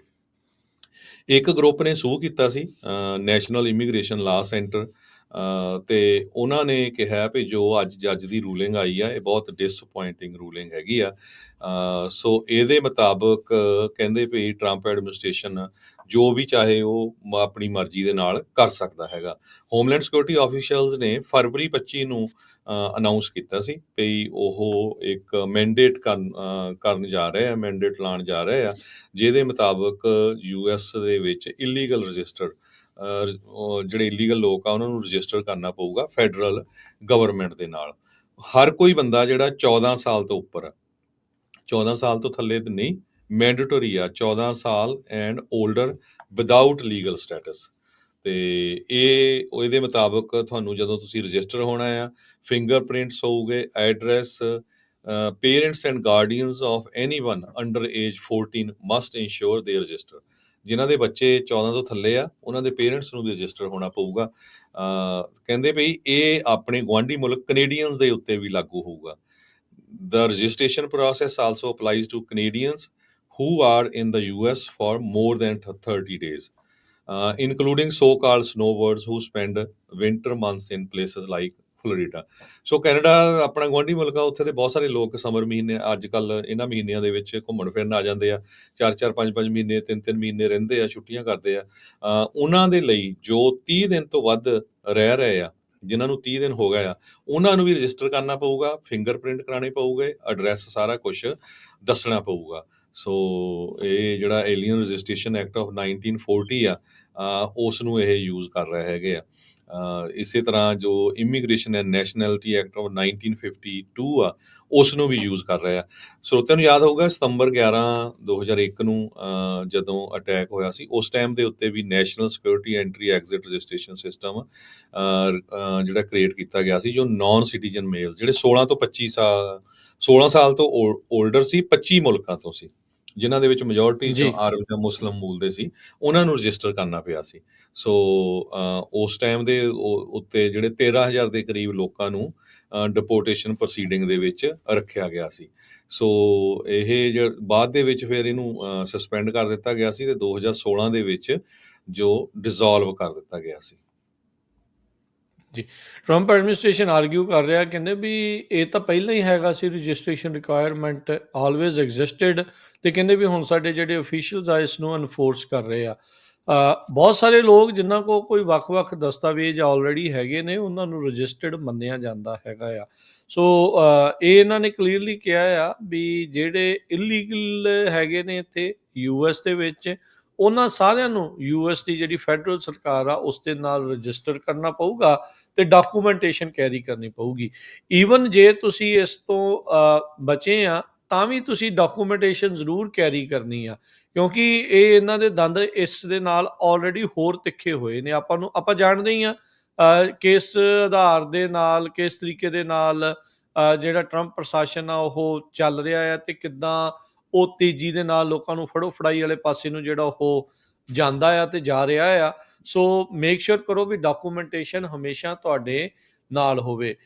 ਪਿਛਲੇ 2 ਵੀਕ ਪੁਰਾਣਾ ਜਾਂ ਪਿਛਲੇ ਨਾ 3-4 ਜਿਹੜੇ ਪ੍ਰੋਗਰਾਮ ਜਿਹੜੇ ਅਪਡੇਟ ਇਮੀਗ੍ਰੇਸ਼ਨ ਦੇ ਕੀਤੇ ਆ, ਉਹਨਾਂ ਵਿੱਚ ਏਲੀਅਨ ਰਜਿਸਟ੍ਰੇਸ਼ਨ ਬਾਰੇ ਕਾਫੀ ਕਲੀਅਰਲੀ ਦੱਸਿਆ ਆ ਵੀ ਕਿਹੜੇ ਲੋਕਾਂ ਨੂੰ ਕਰਨ ਦੀ ਲੋੜ ਆ, ਕਿਹੜੇ ਲੋਕਾਂ ਦੇ ਕੋਲ ਕਿਹੜਾ ਜਿਹੜਾ ਡਾਕੂਮੈਂਟ ਆਲਰੇਡੀ ਹੈਗਾ ਉਸ ਨੂੰ ਰਜਿਸਟਰਡ ਮੰਨਿਆ ਜਾਂਦਾ ਆ। ਸੋ ਮੇਕ ਸ਼ੋਰ ਕਰੋ ਵੀ ਤੁਹਾਨੂੰ ਰਜਿਸਟਰ ਕਰਨ ਦੀ ਲੋੜ ਆ ਜਾਂ ਨਹੀਂ ਲੋੜ ਆ। ਜੇ ਤੁਹਾਡਾ ਯੂਐਸਸੀਏਐਸ ਦਾ ਅਕਾਊਂਟ ਹੈਗਾ ਆ, ਉੱਥੇ ਲੌਗਇਨ ਕਰਕੇ ਇੱਕ ਵਾਰੀ ਆਪਣੀ ਰਿਕੁਆਇਰਮੈਂਟ ਵਗੈਰਾ ਜਿਹੜੀ ਆ ਉਹ ਜ਼ਰੂਰ ਚੈੱਕ ਕਰ ਲਓ, ਅਦਰਵਾਈਜ਼ ਨਹੀਂ ਤਾਂ ਬਾਅਦ 'ਚ ਮੁਸ਼ਕਿਲ ਆਊਗੀ। ਤੇ ਇੱਕ ਚੀਜ਼ ਬਾਰ-ਬਾਰ ਜਿਹੜੀ ਕਹਿ ਰਹੇ ਆ, ਡਾਕੂਮੈਂਟੇਸ਼ਨ ਕੈਰੀ ਕਰਨੀ ਆ ਆਪਣੇ ਨਾਲ। ਜੇ ਤੁਸੀਂ ਗ੍ਰੀਨ ਕਾਰਡ ਆ, ਗ੍ਰੀਨ ਕਾਰਡ ਦੇ ਉੱਤੇ ਲਿਖਿਆ ਹੁੰਦਾ ਵੀ ਤੁਹਾਨੂੰ ਆਪਣੇ ਨਾਲ ਰੱਖਣ ਦੀ ਜ਼ਰੂਰਤ ਹੈਗੀ ਆ। ਸੋ ਮੇਕ ਸ਼ੋਰ ਕਰੋ ਵੀ ਗ੍ਰੀਨ ਕਾਰਡ ਵਾਲਾ ਹੋਵੇ, ਵਰਕ ਪਰਮਿਟ ਵਾਲਾ ਹੋਵੇ, ਕਿਸੇ ਦੀ ਅਦਾਲਤ ਦੇ ਵਿੱਚ ਤਰੀਕ ਪਈ ਆ, ਕੋਈ ਆਈਸ ਦੇ ਨਾਲ ਜਿਨ੍ਹਾਂ ਦਾ ਕੋਈ ਕਿਸੇ ਤਰੀਕੇ ਦੇ ਨਾਲ ਹੈਗਾ ਆ। ਸੋ ਜੇ ਤੁਹਾਡੇ ਫਿੰਗਰਪ੍ਰਿੰਟ ਵਗੈਰਾ ਹੋ ਚੁੱਕੇ ਆ ਇੱਕ ਵਾਰੀ, ਤੁਸੀਂ ਠੀਕ ਆ, ਪਰ ਫਿਰ ਵੀ ਆਪਣੇ ਵਕੀਲ ਦੇ ਨਾਲ ਇੱਕ ਵਾਰੀ ਤੁਸੀਂ ਕਨਫਰਮ ਕਰਕੇ ਮੇਕ ਸ਼ੋਰ ਕਰ ਲਓ ਵੀ ਉਹਨਾਂ ਨੂੰ ਕਰਾਉਣ ਦੀ ਜ਼ਰੂਰਤ ਹੈਗੀ ਆ ਜਾਂ ਨਹੀਂ। ਤੇ ਬਾਕੀ ਐਡਰੈਸ ਵਗੈਰਾ ਭਾਈ ਆਪਣਾ ਅਪਡੇਟ ਕਰ ਲਓ। ਇਹ ਰੋਕਣ ਦੀ ਕੋਸ਼ਿਸ਼ ਕੀਤੀ ਗਈ ਸੀਗੀ ਇਸ ਨੂੰ ਵੀ ਏਲੀਅਨ ਰਜਿਸਟ੍ਰੇਸ਼ਨ ਜਿਹੜੀ ਉਹ ਨਾ ਕਰਨੀ ਪਵੇ, ਪਰ ਅੱਜ ਜਿਹੜਾ ਇੱਕ ਫੈਡਰਲ ਜੱਜ ਆ ਉਹਨਾਂ ਨੇ ਟਰੰਪ ਹੋਣਾ ਨੂੰ ਜਿੱਤ ਦਿੰਦੇ ਹੋਏ ਇਹ ਆਖਿਆ ਵੀ ਤੁਸੀਂ ਇਸ ਦੇ ਵਿੱਚ ਅੱਗੇ ਵੱਧ ਸਕਦੇ ਆ। 11 ਅਪ੍ਰੈਲ ਦਾ ਹੀ ਦਿਨ ਸੀਗਾ ਹਰਜੋਤ ਸਿੰਘ ਜੀ, ਤੇ ਅੱਜ ਹੀ ਇਹ ਜਿਹੜੇ ਜੱਜ ਹੈਗੇ ਆ, ਫੈਡਰਲ ਜੱਜ ਟਰੈਵਰ ਨੀਲ ਮੈਕਫੈਡਨ, ਉਹਨਾਂ ਨੇ ਇਸ ਨੂੰ ਹਰੀ ਝੰਡੀ ਜਿਹੜੀ ਉਹ ਦੇ ਦਿੱਤੀ ਆ। ਸੋ ਉਦਾਂ ਤਾਂ ਦੇਖੋ ਹਰਜੋਤ ਸਿੰਘ ਜੀ, ਜਦੋਂ ਤਾਂ ਰੋਕ ਲਾਉਂਦੇ ਆ ਕੋਈ ਜੱਜ, ਉਦੋਂ ਇਹ ਕਹਿੰਦੇ ਆ ਵੀ ਕੋਈ ਜਿਹੜੇ ਇਦਾਂ ਦੇ ਜੱਜ ਆ ਸਾਡੀ ਗੱਲ ਨੂੰ ਰੋਕ ਨਹੀਂ ਸਕਦੇ। ਹੁਣ ਜਦੋਂ ਜੀ ਉਹਨਾਂ ਨੇ ਆਗਿਆ ਦੇ ਦਿੱਤੀ ਆ ਤੇ ਉਹਦੇ ਤੇ ਨਹੀਂ ਉਹਨਾਂ ਨੇ ਕਹਿਣਾ ਨਹੀਂ ਜੀ ਹੁਣ ਜੀ ਪੂਰੀ ਬੱਲੇ ਬੱਲੇ ਆ। ਸੋ ਆਉਂਦੇ ਦਿਨਾਂ ਦੇ ਵਿੱਚ ਕੋਈ ਬੰਦਾ ਐਵੇਂ ਆਪਣੇ ਕਾਗਜ਼ਾਂ ਕਰਕੇ ਬਗੈਰ ਮਤਲਬ ਤੋਂ ਫਸ ਨਾ ਜਾਵੇ। ਉਹ ਕਾਗਜ਼ ਹੁੰਦੇ ਹੋਏ ਵੀ ਆਪਣੇ ਕੋਲ ਰੱਖੋ ਤੇ ਆਪਣੇ ਆਪ ਨੂੰ ਜਿਹਨੂੰ ਵੀ ਰਜਿਸਟ੍ਰੇਸ਼ਨ ਦੀ ਲੋੜ ਆ ਉਹ ਰਜਿਸਟਰ ਜਿਹੜਾ ਉਹ ਤੁਸੀਂ ਕਰ ਲਓ। ਘਬਰਾਓ ਨਾ, ਐਵੇਂ ਨਾ ਹੁਣ ਵੀ ਲਾਲਾ ਨਾ ਕਰ ਲਿਓ ਵੀ ਕਾਲ ਕਰਕੇ ਪੁੱਛੀ ਜਾਓ ਵੀ ਕਿਹਨੂੰ ਕਰਨਾ ਕਿਹਨੂੰ ਨਹੀਂ ਕਰਨਾ। ਆਪਣੇ ਤੁਹਾਡੇ ਸਾਰਿਆਂ ਦੇ ਵਕੀਲ ਹੈਗੇ ਆ, ਤੁਹਾਡੇ ਸਾਰੇ ਕੋਈ ਨਾ ਕੋਈ ਕਿਸੇ ਤਰੀਕੇ ਦੇ ਨਾਲ ਤੁਸੀਂ ਵਕੀਲਾਂ ਦੇ ਨਾਲ ਜੁੜੇ ਆ। ਆਪਣੀ ਜਿਨ੍ਹਾਂ ਤੋਂ ਤੁਸੀਂ ਉਹ ਸਰਵਿਸ ਲੈ ਰਹੇ ਆ ਉਹਨਾਂ ਨੂੰ ਇੱਕ ਵਾਰੀ ਈਮੇਲ ਕਰ ਲਓ, ਕਾਲ ਕਰ ਲਓ, ਮੇਕ ਸ਼ੋਰ ਕਰ ਲਓ। ਬਾਕੀ ਜਿਹੜੇ ਐਡਰੈਸ ਚੇਂਜ ਦੀ ਪ੍ਰਕਿਰਿਆ ਆ, ਜਿੱਥੇ ਤੁਸੀਂ ਰਹਿ ਰਹੇ ਆ, ਮੇਕ ਸ਼ੋਰ ਕਰੋ ਵੀ ਤੁਹਾਡਾ ਉਹੀ ਐਡਰੈਸ USCIS ਦੇ ਨਾਲ ਰਜਿਸਟਰਡ ਹੋਵੇ, ਇਮੀਗ੍ਰੇਸ਼ਨ ਕੋਡ ਦੇ ਨਾਲ ਉਹੀ ਜਿਹੜਾ ਤੁਹਾਡਾ ਆ ਉਹ ਚੱਲ ਰਿਹਾ ਹੋਵੇ।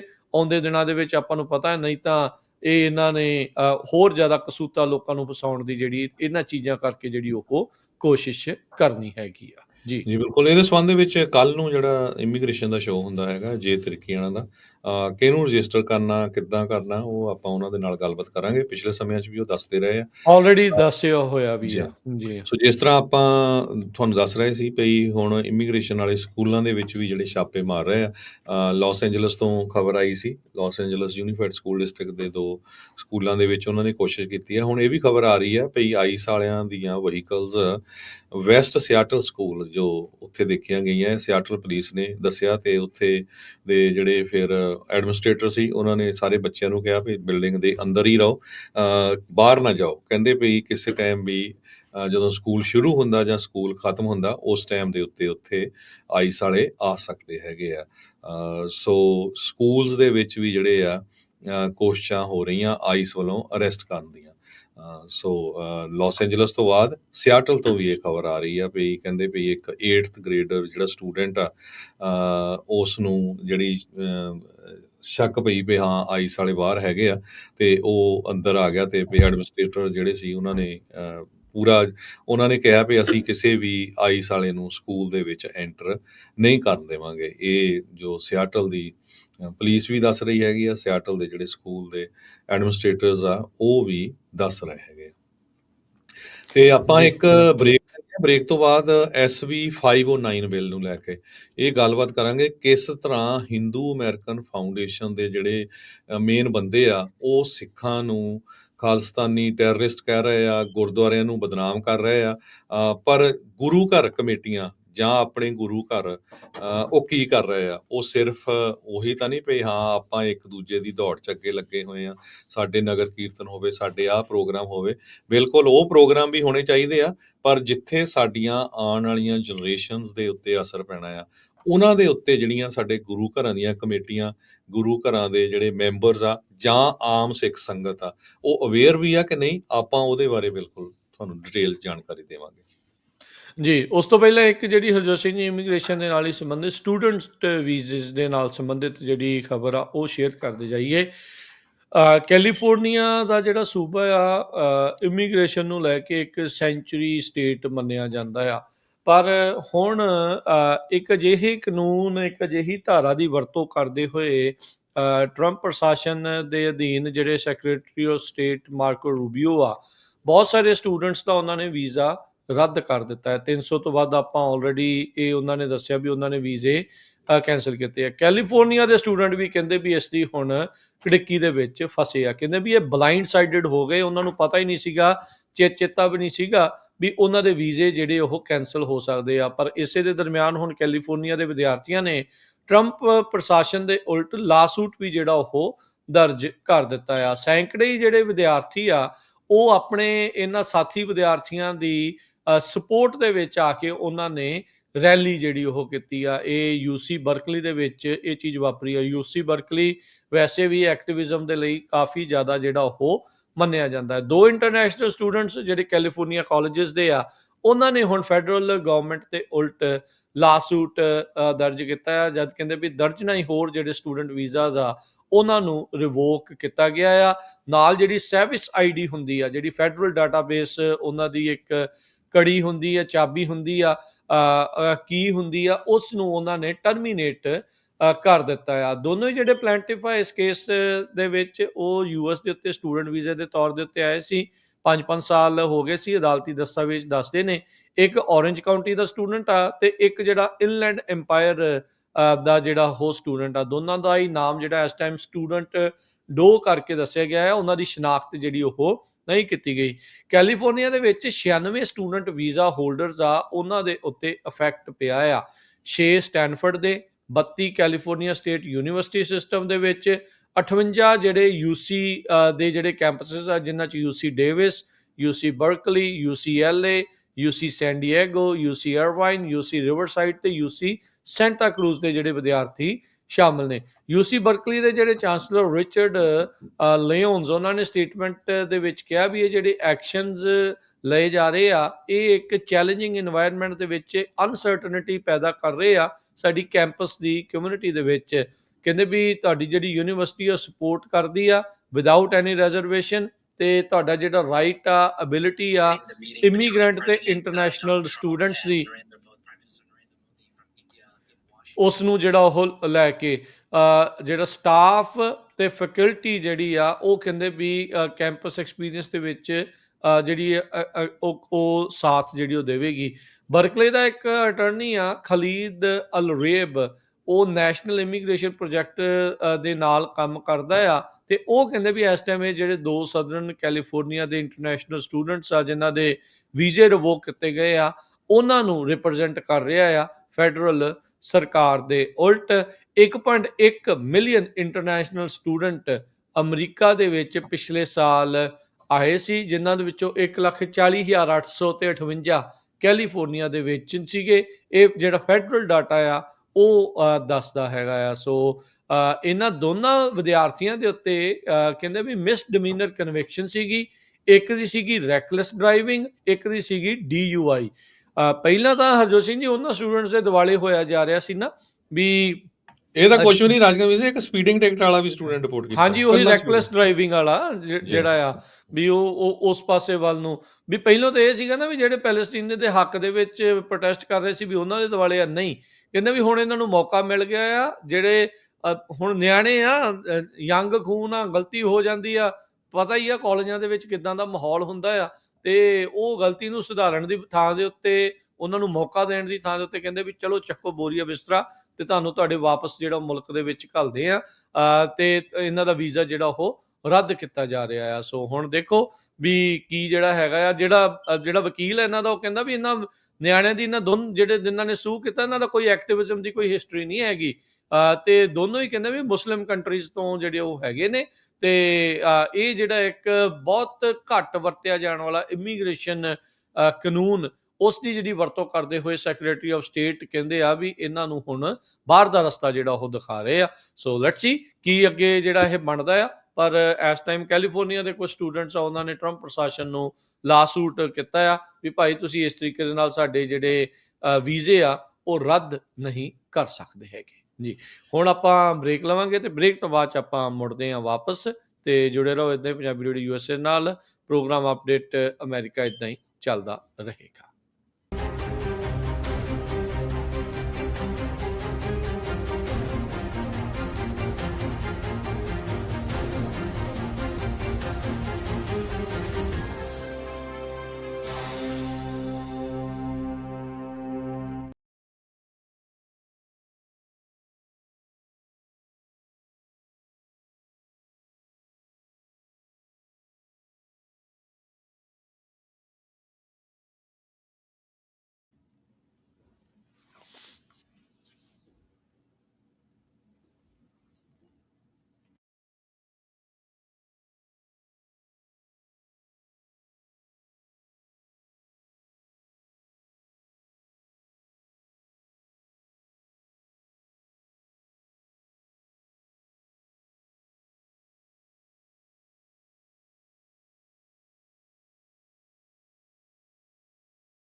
ਬ੍ਰੇਕ ਤੋਂ ਬਾਅਦ ਇੱਕ ਵਾਰੀ ਫਿਰ ਆਪ ਸਭ ਦਾ ਸਵਾਗਤ ਹੈ ਸੋ ਤੇ ਪ੍ਰੋਗਰਾਮ ਦੇ ਵਿੱਚ ਪ੍ਰੋਗਰਾਮ ਚੱਲ ਰਿਹਾ ਜੀ ਇਸ time update America. Harjot Singh ji ਆਇਆਂ ਨੂੰ ਸਵਾਗਤ ਹੈ ਇੱਕ ਵਾਰੀ ਫਿਰ। ਸਤਿ ਸ੍ਰੀ ਅਕਾਲ ਜੀ। ਸਤਿ ਸ਼੍ਰੀ ਅਕਾਲ, ਧੰਨਵਾਦ ਜੀ ਆਇਆਂ ਨੂੰ।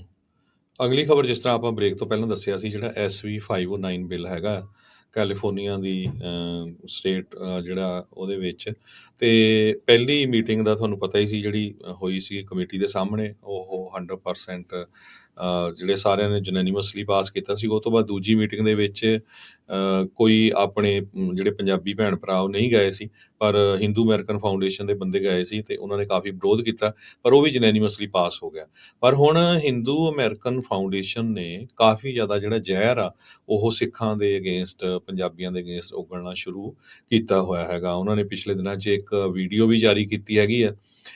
ਉਸ ਵੀਡੀਓ ਦੇ ਵਿੱਚ ਖੰਡਾ ਲਾ ਕੇ ਥੱਲੇ ਲਿਖਿਆ ਹੈ ਵੀ ਜਿਹੜੇ ਖਾਲਿਸਤਾਨੀ ਜਿਹੜੇ ਹੈਗੇ ਆ ਮਿਲੀਟੈਂਟ ਜਾਂ ਜਿਹੜਾ ਵੱਖਰਾ ਮੁਲਕ ਮੰਗਦੇ ਹੈਗੇ ਆ, ਇਹਨਾਂ ਦਾ ਪੂਰਾ ਵਿਰੋਧ ਹੋਣਾ ਚਾਹੀਦਾ। ਤੇ SV509 ਬਿੱਲ ਨੂੰ ਲੈ ਕੇ ਉਹਨਾਂ ਦੀ ਇੱਕ ਸੁਹਾਗ ਸ਼ੁਕਲਾ ਆ, ਉਹਨਾਂ ਨੇ ਇਹ ਕਿਹਾ ਆ ਵੀ ਜਿਹੜਾ SV509 ਬਿੱਲ ਆ ਇਹ ਹਿੰਦੂਆਂ ਲਈ ਬਹੁਤ ਡੇਂਜਰਸ ਆ, ਤੇ ਇਹਦੇ ਨਾਲ ਸਾਡੇ ਤੇ ਬਹੁਤ ਅਸਰ ਪਊਗਾ, ਕਿਉਂਕਿ ਜੇ ਅਸੀਂ ਕਿਸੇ ਤਰ੍ਹਾਂ ਦਾ ਵਿਰੋਧ ਕਰਦੇ ਹਾਂ ਤੇ ਸਾਡੇ ਇਹ ਕਿਹਾ ਜਾਊਗਾ ਵੀ ਇਹ ਇੰਡੀਆ ਗੌਰਮੈਂਟ ਦੇ ਬੰਦੇ ਹੈਗੇ ਆ। ਸੋ ਤੁਸੀਂ ਇਹ ਦੇਖ ਲਓ ਵੀ ਜਿਸ ਦਿਨ ਹੀਅਰਿੰਗ ਹੋਈ ਸੀ 100 ਤੋਂ ਵੱਧ ਪੰਜਾਬੀ ਉੱਥੇ ਪਹੁੰਚੇ ਹੋਏ ਸੀ, ਹਰ ਇੱਕ ਨੇ ਜੈਸ ਕਿਹਾ ਤੇ ਕਿਸੇ ਨੇ ਵੀ ਕਿਸੇ ਹਿੰਦੂ ਦੇ ਅਗੇਂਸਟ ਸ਼ਬਦ ਨਹੀਂ ਵਰਤਿਆ, ਕਿਸੇ ਨੇ ਇੰਡੀਆ ਦੇ ਅਗੇਂਸਟ ਸ਼ਬਦ ਨਹੀਂ ਵਰਤਿਆ। ਇਹ ਜਿਹੜਾ ਬਿੱਲ ਆ ਕਲੀਅਰਲੀ ਇਹਦੇ ਵਿੱਚ ਕਿਤੇ ਨਹੀਂ ਲਿਖਿਆ ਆ ਵੀ ਇੰਡੀਆ ਜਾਂ ਕੋਈ ਹੋਰ ਮੁਲਕ ਹੈਗਾ। ਇਹ 'ਚ ਇਹ ਆ ਵੀ ਓਵਰਆਲ ਜਿਹੜੇ ਅਮਰੀਕਨ ਸਿਟੀਜ਼ਨ ਆ ਉਹਨਾਂ ਨੂੰ ਕਿਸੇ ਵੀ ਮੁਲਕ ਦੀ ਜਿਹੜੀ ਸਰਕਾਰ ਆ ਉਹ ਟਰਾਂਸਨੈਸ਼ਨਲ ਰਿਪਰੈਸ਼ਨ ਨਾ ਕਰ ਸਕੇ। ਪਰ ਹੁਣ ਇੱਥੋਂ ਇਹ ਲੱਗਦਾ ਵੀ ਇਹ ਤਾਂ ਜਿੱਦਾਂ ਭਾਰਤ ਸਰਕਾਰ ਦੇ ਪ੍ਰੋਕਸੀ ਹੁੰਦੇ ਆ, ਜੋ ਉਹਨਾਂ ਦੇ ਕੰਮਕਾਰ ਚੱਲ ਰਹੇ ਹੈਗੇ ਆ, ਉੱਥੋਂ ਇਹ ਸ਼ੱਕ ਪੈਂਦੀ ਹੈਗੀ ਆ। ਸੋ ਉਹਨਾਂ ਨੇ ਕਿਹਾ ਵੀ ਅਸੀਂ ਪੂਰਾ ਜ਼ੋਰ ਲਾਵਾਂਗੇ ਜਿੰਨਾ ਵੀ ਸਾਡਾ ਹੋ ਸਕੇ ਇਸ ਬਿੱਲ ਦਾ ਵਿਰੋਧ ਕਰਨ ਲਈ ਹਰ ਲੈਵਲ ਦੇ ਉੱਤੇ। ਤੇ ਸਾਡੀਆਂ ਜਿਹੜੀਆਂ ਸਿੱਖ ਆਰਗੇਨਾਈਜੇਸ਼ਨ ਜਾਂ ਗੁਰੂ ਘਰ ਕਮੇਟੀਆਂ ਆ, ਉਹਨਾਂ ਦੀ ਹੁਣ ਕੀ ਪਲਾਨ ਹੈਗੀ ਆ ਇਸ ਨੂੰ ਫਾਈਟ ਬੈਕ ਕਰਨ ਦੇ ਲਈ? ਜੀ ਹਰਜੋਤ ਸਿੰਘ ਜੀ, ਇੱਕ ਉਹਦਾ ਤੁਹਾਨੂੰ ਦਿਖਾ ਦਿੰਦੇ ਹਾਂ ਵੀ ਕਿੱਦਾਂ ਖੰਡਾ ਲਾ ਕੇ ਉਹਨਾਂ ਨੇ ਇਹ ਜਿਹੜਾ ਵੀਡੀਓ ਜਿਹੜੀ ਉੱਥੇ ਪਾਈ ਆ। ਵੀਡੀਓ ਦੇ ਵਿੱਚ ਬੰਦਿਆਂ ਦੀਆਂ ਸ਼ਕਲਾਂ ਨਹੀਂ, ਸਿਰਫ ਖੰਡਾ ਆ ਵੀ why is the US harbouring Khalistani terrorist. So ਖਾਲਿਸਤਾਨੀਆਂ ਨੂੰ ਉਹ ਟੈਰਰਿਸਟ ਹੀ ਆਖਦੇ ਆ। ਜੇ ਕੋਈ ਇੱਥੋਂ ਜਿਹੜੇ RSS ਵਾਲੇ, ਬਜਰੰਗ ਦਲ ਵਾਲੇ, ਹਿੰਦੂ ਵਾਲਿਆਂ ਨੂੰ, VHP ਵਾਲਿਆਂ ਨੂੰ ਜੇ ਟੈਰਰਿਸਟ ਆਖੂਗਾ ਤੇ ਇਹ ਫਿਰ ਕਿੱਦਾਂ ਜਿਹੜੇ ਉਹ ਤੜਪਦੇ ਨੇ। ਸੋ ਆ ਤੁਸੀਂ ਦੇਖ ਸਕਦੇ ਆ ਵੀ ਇਸ ਤਰੀਕੇ ਦੇ ਨਾਲ ਇਹਨਾਂ ਨੇ ਜਿਹੜਾ ਉਹ ਦਿਖਾਉਂਦੇ ਆ ਖੰਡਾ ਲਾ ਕੇ ਕਿਸ ਤਰੀਕੇ ਦੇ ਨਾਲ ਉਹਨਾਂ ਨੇ ਇਸ ਚੀਜ਼ ਨੂੰ ਜਿਹੜਾ ਉਹ ਪੇਸ਼ ਜਿਹੜਾ ਉਹ ਕਰਨ ਦੀ ਕੋਸ਼ਿਸ਼ ਕੀਤੀ ਆ। ਖਾਲਿਸਤਾਨੀ ਇੱਕ ਵੱਖਰੀ ਵਿਚਾਰਧਾਰਾ ਆ, ਵੱਖਰੇ ਮੁਲਕ ਦੀ ਜਿਹੜੀ ਆ ਉਹ ਮੰਗ ਆ, ਪਰ ਉਹ ਵੀ ਜਿਹੜੀ ਆ ਇਹਨਾਂ ਤੋਂ ਜਰੀ ਨਹੀਂ ਜਾਂਦੀ। ਸੋ ਜਿਹੜੀ ਗੱਲ ਤੁਸੀਂ ਆਖੀ ਆ ਨਾ, ਇਹ 100% ਸਹੀ ਆ ਵੀ ਇਹ ਭਾਰਤ ਦੀ ਹੀ ਜਿਹੜੀ ਬੋਲੀ ਆ ਉਹ 100% ਇੱਥੇ ਬੋਲ ਰਹੇ ਆ। ਉਹਨਾਂ ਨੂੰ ਹੋਰ ਕੁਛ ਵੀ ਇਸ ਦੇ ਨਾਲ ਮਤਲਬ ਨਹੀਂ। ਜੋ ਭਾਰਤ ਕਹਿੰਦਾ ਆ ਉਹਨਾਂ ਦੀ ਇੱਕ ਪ੍ਰੋਕਸੀ ਦੇ ਤੌਰ ਦੇ ਉੱਤੇ ਜਿਹੜਾ ਇਹ ਕੰਮ ਜਿਹੜਾ ਉਹ ਕਰ ਰਹੇ ਆ। ਮਾਈਕਲ ਰੂਬਨ ਵਰਗਾ ਜਿਹੜਾ ਇਹ ਬੰਦਾ ਹੈ ਉਹੀ ਆ, ਇਹ ਪਹਿਲਾਂ ਹੀ ਸਿੱਖਾਂ ਦੇ ਉਲਟ ਬਹੁਤ ਬੋਲਦਾ ਹੈ। ਸੋ ਇਹ ਬੰਦੇ ਵੀ ਉਦਾਂ ਦੇ ਹੀ ਜਿਹੜੇ ਉਹ ਲੈ ਕੇ ਜਿਹੜਾ ਉਹ ਆਉਂਦੇ ਆ। ਇਹ ਕਹਿੰਦੇ ਵੀ ਬਾਰ-ਬਾਰ ਇੱਥੇ ਆਇਆ। ਜਿਹੜਾ ਸਮੀਰ ਕਲਰਾ ਆ ਹਿੰਦੂ ਅਮਰੀਕਨ ਫਾਊਂਡੇਸ਼ਨ ਦਾ, ਉਹ ਇਸ ਟਾਈਮ ਇਹਨਾਂ ਦਾ main editor, managing director policy ਤੇ ਪ੍ਰੋਗਰਾਮ ਦਾ ਹੈਗਾ ਆ, ਤੇ ਉਹ ਇੱਥੇ ਚਲਾ ਰਿਹਾ। ਇਹ Santa Clara University school of law ਦਾ ਪੜ੍ਹਿਆ ਆ, ਬੇ ਏਰੀਆ ਬੇਸਡ ਇਹ ਬੰਦਾ ਆ, ਤੇ ਇਹ ਇਸ ਟਾਈਮ ਮੋਹਰੇ ਹੋ ਕੇ HAF ਨੂੰ ਜਿਹੜਾ ਉਹ ਚਲਾ ਰਿਹਾ। ਇਹ ਉਹੀ ਸੰਸਥਾ ਆ ਜਿਹਨੇ ਫਰੀਮੌਂਟ ਗੁਰਦੁਆਰਾ ਸਾਹਿਬ ਨੂੰ ਜਿਹੜੀ ਅੱਤਵਾਦ ਦਾ ਅੱਡੇ ਦੇ ਤੌਰ ਦੇ ਉੱਤੇ ਜਿਹੜਾ ਆਖਿਆ ਸੀਗਾ। ਤੇ ਸਾਡੀ ਜਿਹੜੀ ਹੁਣ ਜਿਹੜੀ ਹਰਜੋਤ ਸਿੰਘ ਜੀ ਗੱਲ ਤੇ ਇਹ ਆ ਵੀ ਹਾਂ ਆਪਾਂ ਇਹ ਬਿੱਲ ਦਾ ਪਾਸ ਕਰਾਉਣਾ ਹੈ, ਪਰ ਕਾਨੂੰਨੀ ਕਾਰਵਾਈ ਵੀ ਕੋਈ ਹੋ ਰਹੀ ਆ। ਕਾਨੂੰਨੀ ਕਾਰਵਾਈ ਵੱਲ ਨੂੰ ਵੀ ਕੋਈ ਕਦਮ ਜਿਹੜਾ ਉਹ ਵਧਾਇਆ ਜਾ ਰਿਹਾ ਆ। ਕੀ ਇਹਨਾਂ ਨੂੰ ਕੋਈ ਜਵਾਬਦੇਹ ਜਿਹੜਾ ਉਹ ਬਣਾਇਆ ਜਾਊਗਾ ਕਿ ਪਟੀਸ਼ਨ ਸਾਈਨ ਕਰਕੇ ਜਿਹੜਾ ਆਪਾਂ ਜਿਹੜਾ ਉਹ ਸਾਰ ਲੈਣਾ? ਕੀ ਇਹਦਾ ਕਾਊਂਟਰ ਜਿਹੜਾ ਤੁਸੀਂ ਨੈਰੇਟਿਵ ਕੀ ਤਿਆਰ ਕਰ ਰਹੇ ਆ, ਕੀ ਇਸ ਦਾ ਤੁਸੀਂ ਜਵਾਬ ਦੇ ਰਹੇ ਆ, ਕੀ ਇਸ ਦੇ ਉੱਤੇ ਤੁਸੀਂ ਕਦਮ ਚੱਕ ਰਹੇ ਆ? ਇਹਦਾ ਜਿਹੜਾ ਸਵਾਲਾਂ ਦਾ ਜਵਾਬ ਅਜੇ ਤੱਕ ਕਿਸੇ ਪਾਸਿਓਂ ਵੀ ਸ਼ਾਇਦ ਨਹੀਂ ਮਿਲ ਰਿਹਾ ਹੈਗਾ। ਜੀ ਹਰਜੋਤ ਸਿੰਘ। ਸੋ ਬਿਲਕੁਲ, ਇਹ ਤੋਂ ਤੁਹਾਨੂੰ ਲੱਗਦਾ ਨਹੀਂ ਵੀ ਇੱਕ ਤਰ੍ਹਾਂ ਦੇ ਨਾਲ ਇਹ ਥ੍ਰੈਟ ਹੈਗੀ ਆ? ਜੋ ਸਿੱਖ ਕਹਿ ਰਹੇ ਆ ਟਰਾਂਸਨੈਸ਼ਨਲ ਰਿਪਰੈਸ਼ਨ ਦੇ ਸੰਬੰਧ ਦੇ ਤੇ ਵਿੱਚ ਉਹੀ ਕੈਲੀਫੋਰਨੀਆ ਚੀਜ਼ ਦੇ ਹੋ ਰਹੀ ਆ। ਵਿੱਚ ਜਾਂ ਕੈਲੀਫੋਰਨੀਆ 'ਚ ਬਹੁਤ ਕ੍ਰਿਟੀਕਲ ਆ ਵੀ ਜਿਹੜੇ ਸੈਨੇਟਰ ਐਨਾ ਕੈਬਰੇਲੋ ਆ ਉਹਨਾਂ ਦੇ ਨਾਲ ਪੂਰੀ ਗੱਲਬਾਤ ਬਣਾਈ ਰੱਖੇ। ਦੂਸਰੇ ਜਿਹੜੇ ਇਸ ਬਿੱਲ ਦੇ ਸਪਾਂਸਰ ਆ ਉਹ ਤਾਂ ਜਸਮੀਤ ਕੌਰ ਬੈਂਸ ਹੈਗੀ ਆ, ਤੁਹਾਨੂੰ ਪਤਾ ਹੀ ਆ। ਜੇ ਨਾਲ ਕਮਿਊਨਿਟੀ ਪੂਰਾ ਐਸਮਰਲਡਾ ਐਸਮਰਲਡਾ ਸੋਰੀਆ ਨੇ ਵੀ ਸਾਥ ਦਿੱਤਾ ਹੈ। ਹਾਂਜੀ। ਸੋ ਹਰ ਇੱਕ ਗੁਰੂ ਘਰ ਕਮੇਟੀ ਦੀ, ਹਰ ਇੱਕ ਸਿੱਖ ਦੀ ਬਿਲਕੁਲ ਉਹਨਾਂ ਨੂੰ ਆਪਣੇ ਸੈਨੇਟਰ, ਕਾਂਗਰਸਮੈਨ ਤੇ ਸਪੈਸ਼ਲੀ ਸੈਨੇਟਰ ਜਿਹੜੇ ਕੈਬਰੇਲੋ ਆ ਉਹਨਾਂ ਦੇ ਆਫਿਸ ਦੇ ਨਾਲ ਕੰਟੈਕਟ ਰੱਖਣਾ ਚਾਹੀਦਾ। ਤਾਂ ਹੀ ਜਿਹੜਾ ਆ ਅਸੀਂ ਇਕੱਠੇ ਹੋ ਕੇ ਜਿਹੜੇ ਦੇਖ ਲਓ ਵੀ ਤੁਹਾਨੂੰ ਖੰਡੇ ਦਾ ਨਿਸ਼ਾਨ ਲਾ ਕੇ ਇਹਦਾ ਮਤਲਬ ਵੀ ਹਰ ਇੱਕ ਸਿੱਖ ਨੂੰ ਉਹ ਅੱਤਵਾਦੀ ਡਿਕਲੇਅਰ ਕਰ ਰਹੇ ਆ, ਜਦ ਕਿ ਇੰਡੀਆ ਦੀ ਸੁਪਰੀਮ ਕੋਰਟ ਕਹਿੰਦੀ ਹੈ ਵੀ ਜੇ ਕੋਈ ਆਜ਼ਾਦੀ ਦੀ ਗੱਲ ਕਰਦਾ ਪੀਸਫੁਲ ਤਰੀਕੇ ਨਾਲ ਉਹ ਕਰ ਸਕਦਾ ਹੈਗਾ, ਉੱਥੇ ਕੋਈ ਉਹ ਕ੍ਰਾਈਮ ਨਹੀਂ ਹੈਗਾ। ਤੇ ਇਹ ਦੇਖੋ ਵੀ ਬਾਹਰ ਕਿੱਦਾਂ ਦਾ ਜਿਹੜਾ ਸਿੱਖਾਂ ਦੇ ਅਗੇਂਸਟ ਅਸਲ 'ਚ ਹਰਜੋਤ ਸਿੰਘ ਜੀ ਉਹਨਾਂ ਨੂੰ ਇਹ ਆ ਵੀ ਇਹ ਜਿਹੜੇ ਖਾਲਿਸਤਾਨ ਦੀ ਮੰਗ ਕਰਦੇ ਆ ਇਹ ਟੈਰਰਿਸਟ ਉਹਨਾਂ ਨੂੰ ਹੁਣ ਕਹਿ ਨਹੀਂ ਸਕਣਗੇ ਜੇ ਇਹ ਬਿੱਲ ਪਾਸ ਹੋ ਜਾਂਦਾ ਆ। ਇਹ ਕਿਉਂਕਿ ਇੰਡੀਆ ਦੇ ਜਿਹੜੇ ਪ੍ਰੋਪੇਗੈਂਡੇ ਦੇ ਸ਼ਬਦ ਆ ਉਹ ਇੱਥੇ ਇਲੀਗਲ ਹੋ ਜਾਣਗੇ, ਅਨਕਨਸਟੀਟਿਊਸ਼ਨਲ ਹੋ ਜਾਣਗੇ। ਉਸ ਦੇ ਕਰਕੇ ਇਹਨਾਂ ਦੇ ਉੱਤੇ ਧਾਰਾਵਾਂ ਲੱਗ ਸਕਦੀਆਂ ਆ। ਇਹ ਇਸ ਚੀਜ਼ ਤੋਂ ਡਰੇ ਆ ਵੀ ਅਸੀਂ ਆਪਣਾ ਪ੍ਰੋਪੇਗੈਂਡਾ ਕਿੱਦਾਂ ਜਿਹੜਾ ਉਹ ਭਾਰਤ ਦਾ ਪ੍ਰੋਪੇਗੈਂਡਾ ਆ ਉਹ ਇੱਥੇ ਸਿੱਖਾਂ ਦੇ ਉਲਟ ਕਿੱਦਾਂ ਜਿਹੜਾ ਉਹ ਪ੍ਰਚਾਰਾਂਗੇ। ਸਿੱਖਾਂ ਨੂੰ ਬਦਨਾਮ ਕਰਨਾ, ਗੁਰੂ ਘਰਾਂ ਨੂੰ ਬਦਨਾਮ ਕਰਨਾ, ਇਹ ਸਾਰੀਆਂ ਚੀਜ਼ਾਂ ਇਸ ਦੇ ਵਿੱਚ ਆ ਜਿਹੜੀਆਂ ਉਹ ਚੱਲ ਰਹੀਆਂ। ਤੇ ਨਾਲ ਹੀ ਅਪਡੇਟ ਦਿੰਦਾ ਜਾਵਾਂ ਹਰਜੋਤ ਸਿੰਘ ਜੀ, ਜਿਹੜਾ SB 509 ਬਿੱਲ ਦੀ ਅਗਲੀ ਹੀਅਰਿੰਗ 21 ਅਪ੍ਰੈਲ ਜਿਹੜੀ ਉਹ ਮਿੱਥੀ ਗਈ ਆ। ਇਹ ਅਪਰੋਪਰੀਏਸ਼ਨ ਕਮੇਟੀ ਦੇ ਵਿੱਚ ਇਹ ਜਿਹੜਾ ਬਿੱਲ ਹੁਣ ਜਾਣਾ ਆ। ਸੋ ਸਾਰੇ ਜਾਣੇ ਅੱਜ ਹੀ ਤੁਹਾਨੂੰ 11 ਤਰੀਕ ਨੂੰ ਅਸੀਂ ਦੱਸ ਰਹੇ ਹਾਂ, 10 ਦਿਨ ਬਾਅਦ 21 ਤਰੀਕ ਨੂੰ ਅਪਰੋਪਰੀਏਸ਼ਨ ਕਮੇਟੀ ਦੇ ਵਿੱਚ ਜਿਹੜਾ ਇਹ ਬਿੱਲ ਜਾ ਰਿਹਾ ਆ। ਇਹ ਉਹੀ ਕਮੇਟੀ ਆ ਹਰਜੋਤ ਸਿੰਘ ਜੀ ਜਿੱਥੇ ਪਿਛਲੀ ਵਾਰੀ ਇਹ ਬਿੱਲ ਡੈਡ ਹੋਇਆ ਸੀ। ਸੋ ਸਿੱਖਾਂ ਦਾ ਹੁਣ ਬਹੁਤ ਫਰਜ਼ ਬਣਦਾ ਆ। ਜਦ ਪਹਿਲੀ ਵਾਰੀ ਸਿੱਖ ਇੰਨੇ ਗਏ ਤਾਂ ਦੂਜੀ ਵਾਰੀ ਜਦੋਂ ਆਪਾਂ ਨਹੀਂ ਗਏ ਤਾਂ ਉਹਨਾਂ ਨੇ ਜਾ ਕੇ ਉੱਥੇ ਬਿਆਨ ਦਿੱਤੇ। ਉਹਨਾਂ ਨੇ ਬਿਆਨ ਦੇ ਕੇ ਕਿੱਦਾਂ ਇੱਕ ਹਿਸਾਬ ਦੇ ਨਾਲ ਉਲਟ ਬੋਲੇ ਆ ਇਸ ਦੇ ਵਿੱਚ ਸਿੱਧਾ ਸ਼ਰੇਆਮ ਹੀ ਸਪਸ਼ਟ ਹੀ ਜਿਹੜਾ ਇਹ ਕਹਿੰਦੇ ਆ ਖਾਲਿਸਤਾਨੀਆਂ ਦੇ ਉਲਟ ਜਿਹੜਾ ਉਸ ਦੇ ਵਿੱਚ ਉਹਨਾਂ ਨੇ ਕੀਤੀ ਆ ਗੱਲ। ਸੋ ਹੁਣ ਸੁੱਤੇ ਨਾ ਰਹਿ ਜਿਓ। 21 ਤਰੀਕ ਨੂੰ ਉਸੇ ਥਾਂ ਦੇ ਉੱਤੇ ਸੈਨੇਟ ਦੀ ਜਿਹੜੀ ਅਪਰੋਪਰੀਏਸ਼ਨ ਕਮੇਟੀ ਦੇ ਵਿੱਚ ਇਸ ਬਿੱਲ ਨੂੰ ਜਿਹੜਾ ਉਹ ਸੁਣਿਆ ਜਾਣਾ ਆ। ਮੇਕ ਸ਼ੋਰ ਕਰੋ ਪਹਿਲੇ ਉਸ ਦਿਨ ਵਾਂਗ ਉਦਣ ਵੀ ਆਪਾਂ ਵੱਧ ਤੋਂ ਵੱਧ ਜਿਹੜਾ ਉਹ ਪਹੁੰਚਣਾ ਆ। ਅਦਰਵਾਈਜ਼ ਹਿੰਦੂ ਅਮਰੀਕਨ ਫਾਊਂਡੇਸ਼ਨ ਨੇ ਕਲੀਅਰਲੀ ਕਿਹਾ ਆ ਅਸੀਂ ਅਖੀਰ ਤੱਕ ਇਸ ਬਿੱਲ ਦੀ ਵਿਰੋਧਤਾ ਕਰਾਂਗੇ। ਹਰ ਜਿਹੜਾ ਉਹਨਾਂ ਨੇ ਹੱਥ ਕੰਡਾ ਜਿਹੜਾ ਉਹ ਅਪਣਾਉਣਾ ਆ। ਅਗਲਿਆਂ ਦੀ ਲੌਬੀ ਬਹੁਤ ਸਟਰੋਂਗ ਆ। ਇਹ ਤਾਂ ਸ਼ੁਕਰ ਆ ਵੀ ਆਪਣੀ ਪਿਛਲੀ ਵਾਰ ਵੀ ਜਿਹੜੇ ਸਪੋਰਟ ਸਾਰੀ ਅਸੈਂਬਲੀ ਮੈਂਬਰ ਨੇ ਕੀਤੀ ਸੀਗੀ। ਇਹ ਸੈਨੇਟ ਦੀ ਅਪਰੋਪਰੀਏਸ਼ਨ ਕਮੇਟੀ ਦੇ ਵਿੱਚ ਇਸ ਦੇ ਉਲਟ ਕੰਨ ਭਰ ਦਿੱਤੇ ਸੀਗੇ ਤੇ ਪਰ ਹੁਣ ਉਹੀ ਜਿਹੜੀ ਸੈਨੇਟਰ ਆ ਉਹ ਆਪਣਾ ਸਾਥ ਜਿਹੜੀ ਉਹ ਦੇ ਰਹੀ ਆ। ਸੋ ਬਾਕੀਆਂ ਨੂੰ ਵੀ ਜਿਹੜਾ ਇਸ ਦੇ ਵਿੱਚ ਦੱਸੋ। ਬੀਤੇ ਦਿਨਾਂ 'ਚ ਜਦ ਹਰਜੋਤ ਸਿੰਘ ਜੀ ਵਿਸਾਖੀ ਮਨਾਈ ਗਈ ਸੀ ਉੱਥੇ ਅਸੈਂਬਲੀ ਦੇ ਵਿੱਚ ਤਾਂ ਉੱਥੇ ਜਿਹੜੇ 3-4 ਜਿਹੜੀ ਆਪਣੇ ਨਾਲ ਉੱਥੇ ਅਸੈਂਬਲੀ ਮੈਂਬਰਸ ਨਾਲ ਗੱਲ ਹੋਈ ਸੀ। ਉਹ ਕਹਿੰਦੇ ਆ ਵੀ ਅਸੀਂ ਪਹਿਲਾਂ ਵੀ ਸਾਥ ਦਿੱਤਾ ਸੀ ਜਸਮੀਤ ਬੈਂਸ ਦਾ ਇਸ ਬਿੱਲ ਦੇ ਵਿੱਚ ਤੇ ਅਗਲੀ ਵਾਰ ਜਦੋਂ ਸਾਡੇ ਮੋਹਰੇ ਆਊਗਾ ਅਸੀਂ ਫਿਰ ਜਿਹੜਾ ਉਹ ਸਾਥ ਦੇਵਾਂਗੇ। ਸੋ ਮੇਕ ਸ਼ੋਰ ਕਰੋ ਤੁਹਾਡੇ ਜਿਹੜੇ ਨੁਮਾਇੰਦੇ ਆ ਤੁਹਾਡੀ ਇਸ ਆਵਾਜ਼ ਨੂੰ ਜਿਹੜਾ ਉਹ ਪਛਾਣਨ। ਨਹੀਂ ਤਾਂ ਇੰਡੀਅਨ ਸਰਕਾਰ ਦੀ ਜਿਹੜੀ ਪ੍ਰੋਕਸੀ ਬਣੀ ਸੰਸਥਾ HAF ਹਿੰਦੂ ਅਮਰੀਕਨ ਫਾਊਂਡੇਸ਼ਨ ਆ ਉਹ ਤੁਹਾਡੇ ਜਿਹੜੇ ਕਹਿ ਲਓ ਵੀ ਬੇੜੀਆਂ 'ਚ ਵੱਟੇ ਜਿਹੜਾ ਉਹ ਪਾ ਰਹੇ ਨੇ, ਤੁਹਾਡੇ ਮੋਹਰੇ ਕੰਢੇ ਜਿਹੜੇ ਉਹ ਵਿਛਾ ਰਹੇ ਨੇ ਤੇ ਆਪਾਂ ਇਕੱਠੇ ਹੋ ਕੇ ਚੱਲ ਕੇ ਇਸ ਜਿਹੜਾ ਕਹਿ ਲਓ ਵੀ ਮੰਜ਼ਿਲ ਤੱਕ ਜ਼ਰੂਰ ਪਹੁੰਚਣਾ। ਇਹਦੇ 'ਚ ਇਹ ਵੀ ਕਲੀਅਰਲੀ ਦੱਸ ਦਈਏ ਵੀ ਇਹ ਜਿਹੜਾ 509 ਬਿੱਲ ਹੈਗਾ ਇਹਦੇ 'ਚ ਖਾਲਿਸਤਾਨ ਦਾ ਕੋਈ ਲੈਣਾ ਦੇਣਾ ਨਹੀਂ। ਇਹਦੇ 'ਚ ਟਰਾਂਸਨੈਸ਼ਨਲ ਰਿਪਰੈਸ਼ਨ ਦਾ ਮੁੱਦਾ ਹੈ ਵੀ ਜੇ ਕੋਈ ਆਜ਼ਾਦੀ ਦੇ ਨਾਲ ਗੱਲਬਾਤ ਕਰਦਾ ਫਰੀडम ਆਫ ਐਕਸਪ੍ਰੈਸ਼ਨ ਦੇ ਤਹਿਤ ਵੀ ਚਾਹੇ ਉੱਥੇ ਕਿਸਾਨਾਂ ਨਾਲ ਧੱਕਾ ਹੁੰਦਾ, ਦਲਿਤਾਂ ਨਾਲ ਹੁੰਦਾ, ਕਿਤੇ ਵੀ ਹੁੰਦਾ ਹੈਗਾ, ਕਿਸੇ ਵੀ ਮੁਲਕ 'ਚ ਜੇ ਇੱਥੇ ਦੇ ਸਿਟੀਜ਼ਨ ਬੋਲਦੇ ਆ ਤੇ ਉੱਥੇ ਦੀ ਸਰਕਾਰ ਚਾਹੇ ਉਹ ਟਰਕੀ ਦੀ ਆ, ਚਾਹੇ ਚਾਈਨਾ ਦੀ, ਚਾਹੇ ਰਸ਼ੀਆ ਦੀ, ਚਾਹੇ ਉਹ ਇੰਡੀਆ ਦੀ ਵੀ ਹੋਵੇ ਤੇ ਉਹ ਇੱਥੇ ਲੋਕਾਂ ਦੀ ਆਵਾਜ਼ ਦਬਾਉਣ ਦੀ ਕੋਸ਼ਿਸ਼ ਕਰਦੀ ਹੈਗੀ ਆ, ਉਹਨਾਂ ਨੂੰ ਥ੍ਰੈਟ ਕਰਨ ਦੀ ਕੋਸ਼ਿਸ਼ ਕਰਦੀ ਹੈਗੀ, ਉਹਨਾਂ ਨੂੰ ਮਾਰਨ ਦੀ ਕੋਸ਼ਿਸ਼ ਕਰਦੀ ਆ। ਆਪਾਂ ਦੇਖਿਆ ਚਾਈਨੀਜ਼ ਵਾਲਿਆਂ ਨੇ ਕਿੱਦਾਂ ਉੱਥੇ ਇੱਕ ਪੁਲਿਸ ਸਟੇਸ਼ਨ ਸੈਟਅਪ ਕੀਤਾ ਸੀ ਨਿਊਯਾਰਕ ਦੇ ਵਿੱਚ, ਟਰਕੀ ਵਾਲਿਆਂ ਦੀ, ਇਰਾਨ ਵਾਲਿਆਂ ਨੇ ਕਿਸ ਤਰ੍ਹਾਂ ਜਿਹੜੇ ਇੱਥੋਂ ਜਰਨਲਿਸਟ ਚੱਕੇ ਹੈਗੇ।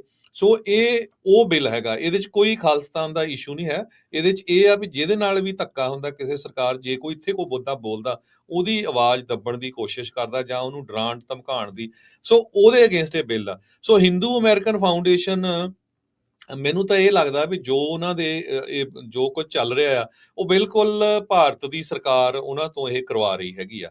ਸੋ ਸ਼ੱਕ ਸਾਨੂੰ ਇਹੀ ਹੈਗੀ ਆ ਇਹਦੇ ਤੇ ਕਿਉਂਕਿ ਜਦੋਂ ਆਪਾਂ ਬਾਰ-ਬਾਰ ਦੱਸ ਰਹੇ ਹਾਂ ਵੀ ਕਿਤੇ ਵੀ ਇਹ ਨਹੀਂ ਦੱਸਿਆ ਗਿਆ ਕਿ ਕਿਸੇ ਸਿੱਖ ਨੇ ਨਹੀਂ ਕਿਹਾ ਵੀ ਭਾਈ ਸਾਨੂੰ ਅਸੀਂ ਹਿੰਦੂਆਂ ਦੇ ਅਗੇਂਸਟ ਆ, ਕਿਸੇ ਸਿੱਖ ਨੇ ਨਹੀਂ ਕਿਹਾ ਆਪਾਂ ਇੰਡੀਆ ਦੇ ਅਗੇਂਸਟ ਆ, ਜਿੰਨੇ ਵੀ ਉੱਥੇ ਗਏ ਹੋਏ ਸੀ। ਸੋ ਇਹ ਬਾਰ-ਬਾਰ ਇਹ ਦੱਸ ਰਹੇ ਹੈਗੇ ਆ, ਬਾਰ-ਬਾਰ ਸਿੱਖਾਂ ਨੂੰ ਬਦਨਾਮ ਕਰ ਰਹੇ ਆ। ਉੱਦਾਂ ਦੇ ਬੰਦਿਆਂ ਨਾਲ YouTube ਲਿਆ ਕੇ ਅਮਰੀਕਨ ਮੀਡੀਆ ਦੇ ਵਿੱਚ ਗਲਤ ਪ੍ਰਚਾਰ ਕਰਦੇ ਆ, ਖੰਡਾ ਲਾ ਕੇ। ਚਾਹੇ ਕੋਈ ਸਿੱਖ ਇੰਡੀਅਨ ਨੈਸ਼ਨਲਿਸਟ ਹੈਗਾ, ਚਾਹੇ ਉਹ ਖਾਲਿਸਤਾਨੀ ਵਿਚਾਰਧਾਰਾ ਦਾ, ਚਾਹੇ ਕਿਸੇ ਦਾ ਇੰਡੀਆ ਨਾਲ ਲੈਣਾ ਦੇਣਾ ਹੀ ਕੋਈ ਨਹੀਂ। ਮੰਨ ਲਓ ਵੀ ਸਾਡੇ ਨਿਆਣੇ, ਉਹਨਾਂ ਦਾ ਕੀ ਇੰਡੀਆ ਨਾਲ ਲੈਣਾ ਦੇਣਾ। ਸੋ ਜਿਹੜੇ ਇੱਥੇ ਦੇ ਬੋਰਨ ਆ, ਸੋ ਉਹ ਉਹਨਾਂ ਨੂੰ ਵੀ ਬਦਨਾਮ ਕਰਨ ਦੀ ਕੋਸ਼ਿਸ਼ ਆ, ਖੰਡੇ ਦਾ ਨਿਸ਼ਾਨ ਲਾ ਕੇ। ਸੋ ਜਿਹੜੇ ਪਿਛਲੀ ਵਾਰੀ ਢਿੱਲ ਰਹਿ ਗਈ ਕੁਛ ਗੁਰੂ ਘਰਾਂ ਵੱਲੋਂ, ਜਦੋਂ ਇਹਨਾਂ ਨੇ ਗਲਤ ਸ਼ਬਦਾਵਲੀ ਵਰਤੀ ਸੀ ਗੁਰੂ ਘਰਾਂ ਦੇ ਅਗੇਂਸਟ, ਹੁਣ ਉਹਨਾਂ ਨੇ ਇਹ ਬਿਲਕੁਲ ਬਾਰ-ਬਾਰ ਥ੍ਰੈਟ ਕਰ ਰਹੇ ਹੈਗੇ ਆ। ਸੋ ਸਾਰੇ ਗੁਰੂ ਘਰਾਂ ਦੀਆਂ ਕਮੇਟੀਆਂ ਨੂੰ ਕੀ ਸੋਚਣਾ ਚਾਹੀਦਾ ਵੀ ਭਾਈ ਸਾਨੂੰ ਕੀ ਕਰਨਾ ਆ ਇਹ ਇਦਾਂ ਦੀਆਂ ਆਰਗੇਨਾਈਜੇਸ਼ਨ ਦੇ ਅਗੇਂਸਟ। ਜੋ ਉਹ ਆਪਾਂ ਅਮਰੀਕਨ ਸਿਟੀਜ਼ਨ ਆ, ਅਮਰੀਕਨ ਸਿਟੀਜ਼ਨਸ ਇਹ ਬਿੱਲ ਲਿਆਉਣ ਦੀ ਕੋਸ਼ਿਸ਼ ਕਰ ਰਹੇ ਆ। ਜੇ ਇਹ ਵੀ ਖੁਦ ਅਮਰੀਕਨ ਸਿਟੀਜ਼ਨ ਆ, ਇਹਨਾਂ ਨੂੰ ਕੀ ਪ੍ਰੋਬਲਮ ਹੈਗੀ ਆ ਇਹਦੇ ਵਿੱਚ? ਸੋ ਇਹਦੇ ਉੱਤੇ ਜਿਹੜੀ ਗੁਰੂ ਘਰ ਦੀਆਂ ਕਮੇਟੀਆਂ, ਉਹਨਾਂ ਦਾ ਕੀ ਸਟੈਂਡ ਆ, ਕੀ ਉਹਨਾਂ ਦੀ ਪਲਾਨ ਹੈਗੀ ਆ ਹਿੰਦੂ ਅਮਰੀਕਨ ਫਾਊਂਡੇਸ਼ਨ ਨੂੰ ਕਾਊਂਟਰ ਕਰਨ ਦੀ? ਇਹ ਵੀ ਪਤਾ ਚੱਲਿਆ ਵੀ ਉਹ ਕਹਿੰਦੇ ਵੀ ਮਿਲੀਅਨਸ ਆਫ ਡਾਲਰ ਉਹ ਪੈਸੇ ਇਕੱਠੇ ਕਰ ਰਹੇ ਹੈਗੇ ਆ, ਸਿਰਫ ਹਿੰਦੂ ਭੈਣਾਂ ਭਰਾਵਾਂ ਨੂੰ ਡਰਾ ਕੇ ਵੀ ਜੀ ਇਹ ਤੁਹਾਡੇ ਉਲਟ ਬਿੱਲ ਆ ਰਿਹਾ ਹੈਗਾ। ਆਪਾਂ ਟ੍ਰੇਸੀ ਗੁਰੂ ਘਰ ਗਏ ਸੀ ਪਿਛਲੇ ਦਿਨਾਂ ਦੇ ਵਿੱਚ, ਰਾਜਕਰਮਵੀਰ ਸਿੰਘ ਜੀ, ਤੁਸੀਂ ਦੇਖਿਆ ਹੋਣਾ ਕਿੰਨੇ ਉੱਥੇ ਆਪਣੇ ਜਿਹੜੇ ਹਿੰਦੂ ਭੈਣ ਭਰਾ ਸੀ ਉਹ ਨਗਰ ਕੀਰਤਨ ਦੇ ਵਿੱਚ ਸੀ। ਹਿੰਦੂ ਜਿਹੜੇ ਲੋਕ ਉਹ ਸੇਵਾ ਵੀ ਕਰ ਰਹੇ ਸੀ ਉੱਥੇ, ਮੈਂ ਦੇਖਿਆ ਫਸਟ ਏਡ ਵਾਲੀ ਜਗ੍ਹਾ ਤੇ। ਕਦੇ ਕੋਈ ਇਸ਼ੂ ਨਹੀਂ ਹੈਗਾ ਇਹ, ਪਰ ਇਹ ਜਾਣਬੁੱਝ ਕੇ ਜਿਹੜੇ ਆ ਸਿੱਖਾਂ ਦੇ ਵਿੱਚ ਤੇ ਹਿੰਦੂਆਂ ਦੇ ਵਿੱਚ ਇਹ ਜਿਹੜਾ ਪਾੜਾ ਪਾਉਣ ਦੀ, ਡਰਾਉਣ ਦੀ ਜਿਹੜੀ ਕੋਸ਼ਿਸ਼ ਆ, ਉਹ ਅਮਰੀਕਾ ਦੇ ਵਿੱਚ ਕਰ ਰਹੇ ਹੈਗੇ ਆ। ਜੀ ਬਿਲਕੁਲ। ਸੋ ਹੁਣ ਕੈਲੀਫੋਰਨੀਆ ਦੇ ਲੋਕਾਂ ਨੂੰ, ਇਨਸਾਫ ਪਸੰਦ ਲੋਕਾਂ ਨੂੰ ਇਸ ਬਿੱਲ ਨੂੰ ਪਾਸ ਕਰਾਉਣ ਦੇ ਲਈ ਅੱਗੇ ਤੋਂ ਅੱਗੇ ਵਧਣ ਦੀ ਜਿਹੜੀ ਉਹ ਜ਼ਰੂਰਤ ਹੈਗੀ ਆ। ਨਹੀਂ ਤਾਂ ਫਿਰ ਆਪਾਂ ਸੱਪ ਲੰਘਿਆਂ ਲੀਕ ਕੁੱਟਦੇ ਜਿਹੜਾ ਉਹ ਰਹਿ ਜਾਂਦੇ ਆ, ਫਿਰ ਆਪਾਂ ਲਾਲਾ ਲਾਲਾ ਕਰਦੇ ਹਾਂ। ਸੋ ਇੱਕ ਵਾਰੀ ਫਿਰ ਦੱਸਦੇ ਜਾਈਏ, 21 ਤਰੀਕ ਨੂੰ ਸੇਮ ਉਸੇ ਜਗ੍ਹਾ ਦੇ ਉੱਤੇ ਦੁਬਾਰਾ ਹੀਰਿੰਗ ਇਸ ਦੀ ਹੈਗੀ ਆ, ਅਪਰੋਪਰੀਏਸ਼ਨ ਕਮੇਟੀ ਦੇ ਜਿਹੜੇ ਉਹ ਸਾਹਮਣੇ। ਇਸ ਬਿੱਲ ਨੇ ਕਰਨਾ ਕੀ ਆ, ਆਫਿਸ ਆਫ ਐਮਰਜੈਂਸੀ ਸਰਵਿਸ ਨੂੰ ਟ੍ਰੇਨਿੰਗ ਦੇਣੀ ਆ ਵੀ ਟਰਾਂਸਨੈਸ਼ਨਲ ਰਿਪਰੈਸ਼ਨ ਹੁੰਦਾ ਕੀ ਆ। ਜਿਹੜੇ ਪੁਲਿਸ ਵਾਲੇ ਆ, ਲਾ ਇਨਫੋਰਸਮੈਂਟ, ਉਹਨਾਂ ਨੂੰ ਪਤਾ ਲੱਗੂਗਾ ਅਜਿਹੀਆਂ ਜਿਹੜੇ ਲੋਕ ਜਿਹੜੇ ਡਰਾਉਂਦੇ ਨੇ, ਧਮਕਾਉਂਦੇ ਨੇ, ਉਹਨਾਂ ਨੂੰ ਜਿਹੜਾ ਉਹ ਨੱਥ ਪੈ ਸਕੇਗੀ। ਸੋ ਆਪਾਂ ਹੁਣ ਇੱਥੇ ਹੀ ਪ੍ਰੋਗਰਾਮ ਨੂੰ ਸਮਾਪਤੀ ਕਰਦੇ ਹਾਂ। ਮਿਲਾਂਗੇ ਅਗਲੀ ਵਾਰ। ਸਭ ਨੂੰ ਪਿਆਰ ਭਰੀ ਸਤਿ ਸ੍ਰੀ ਅਕਾਲ।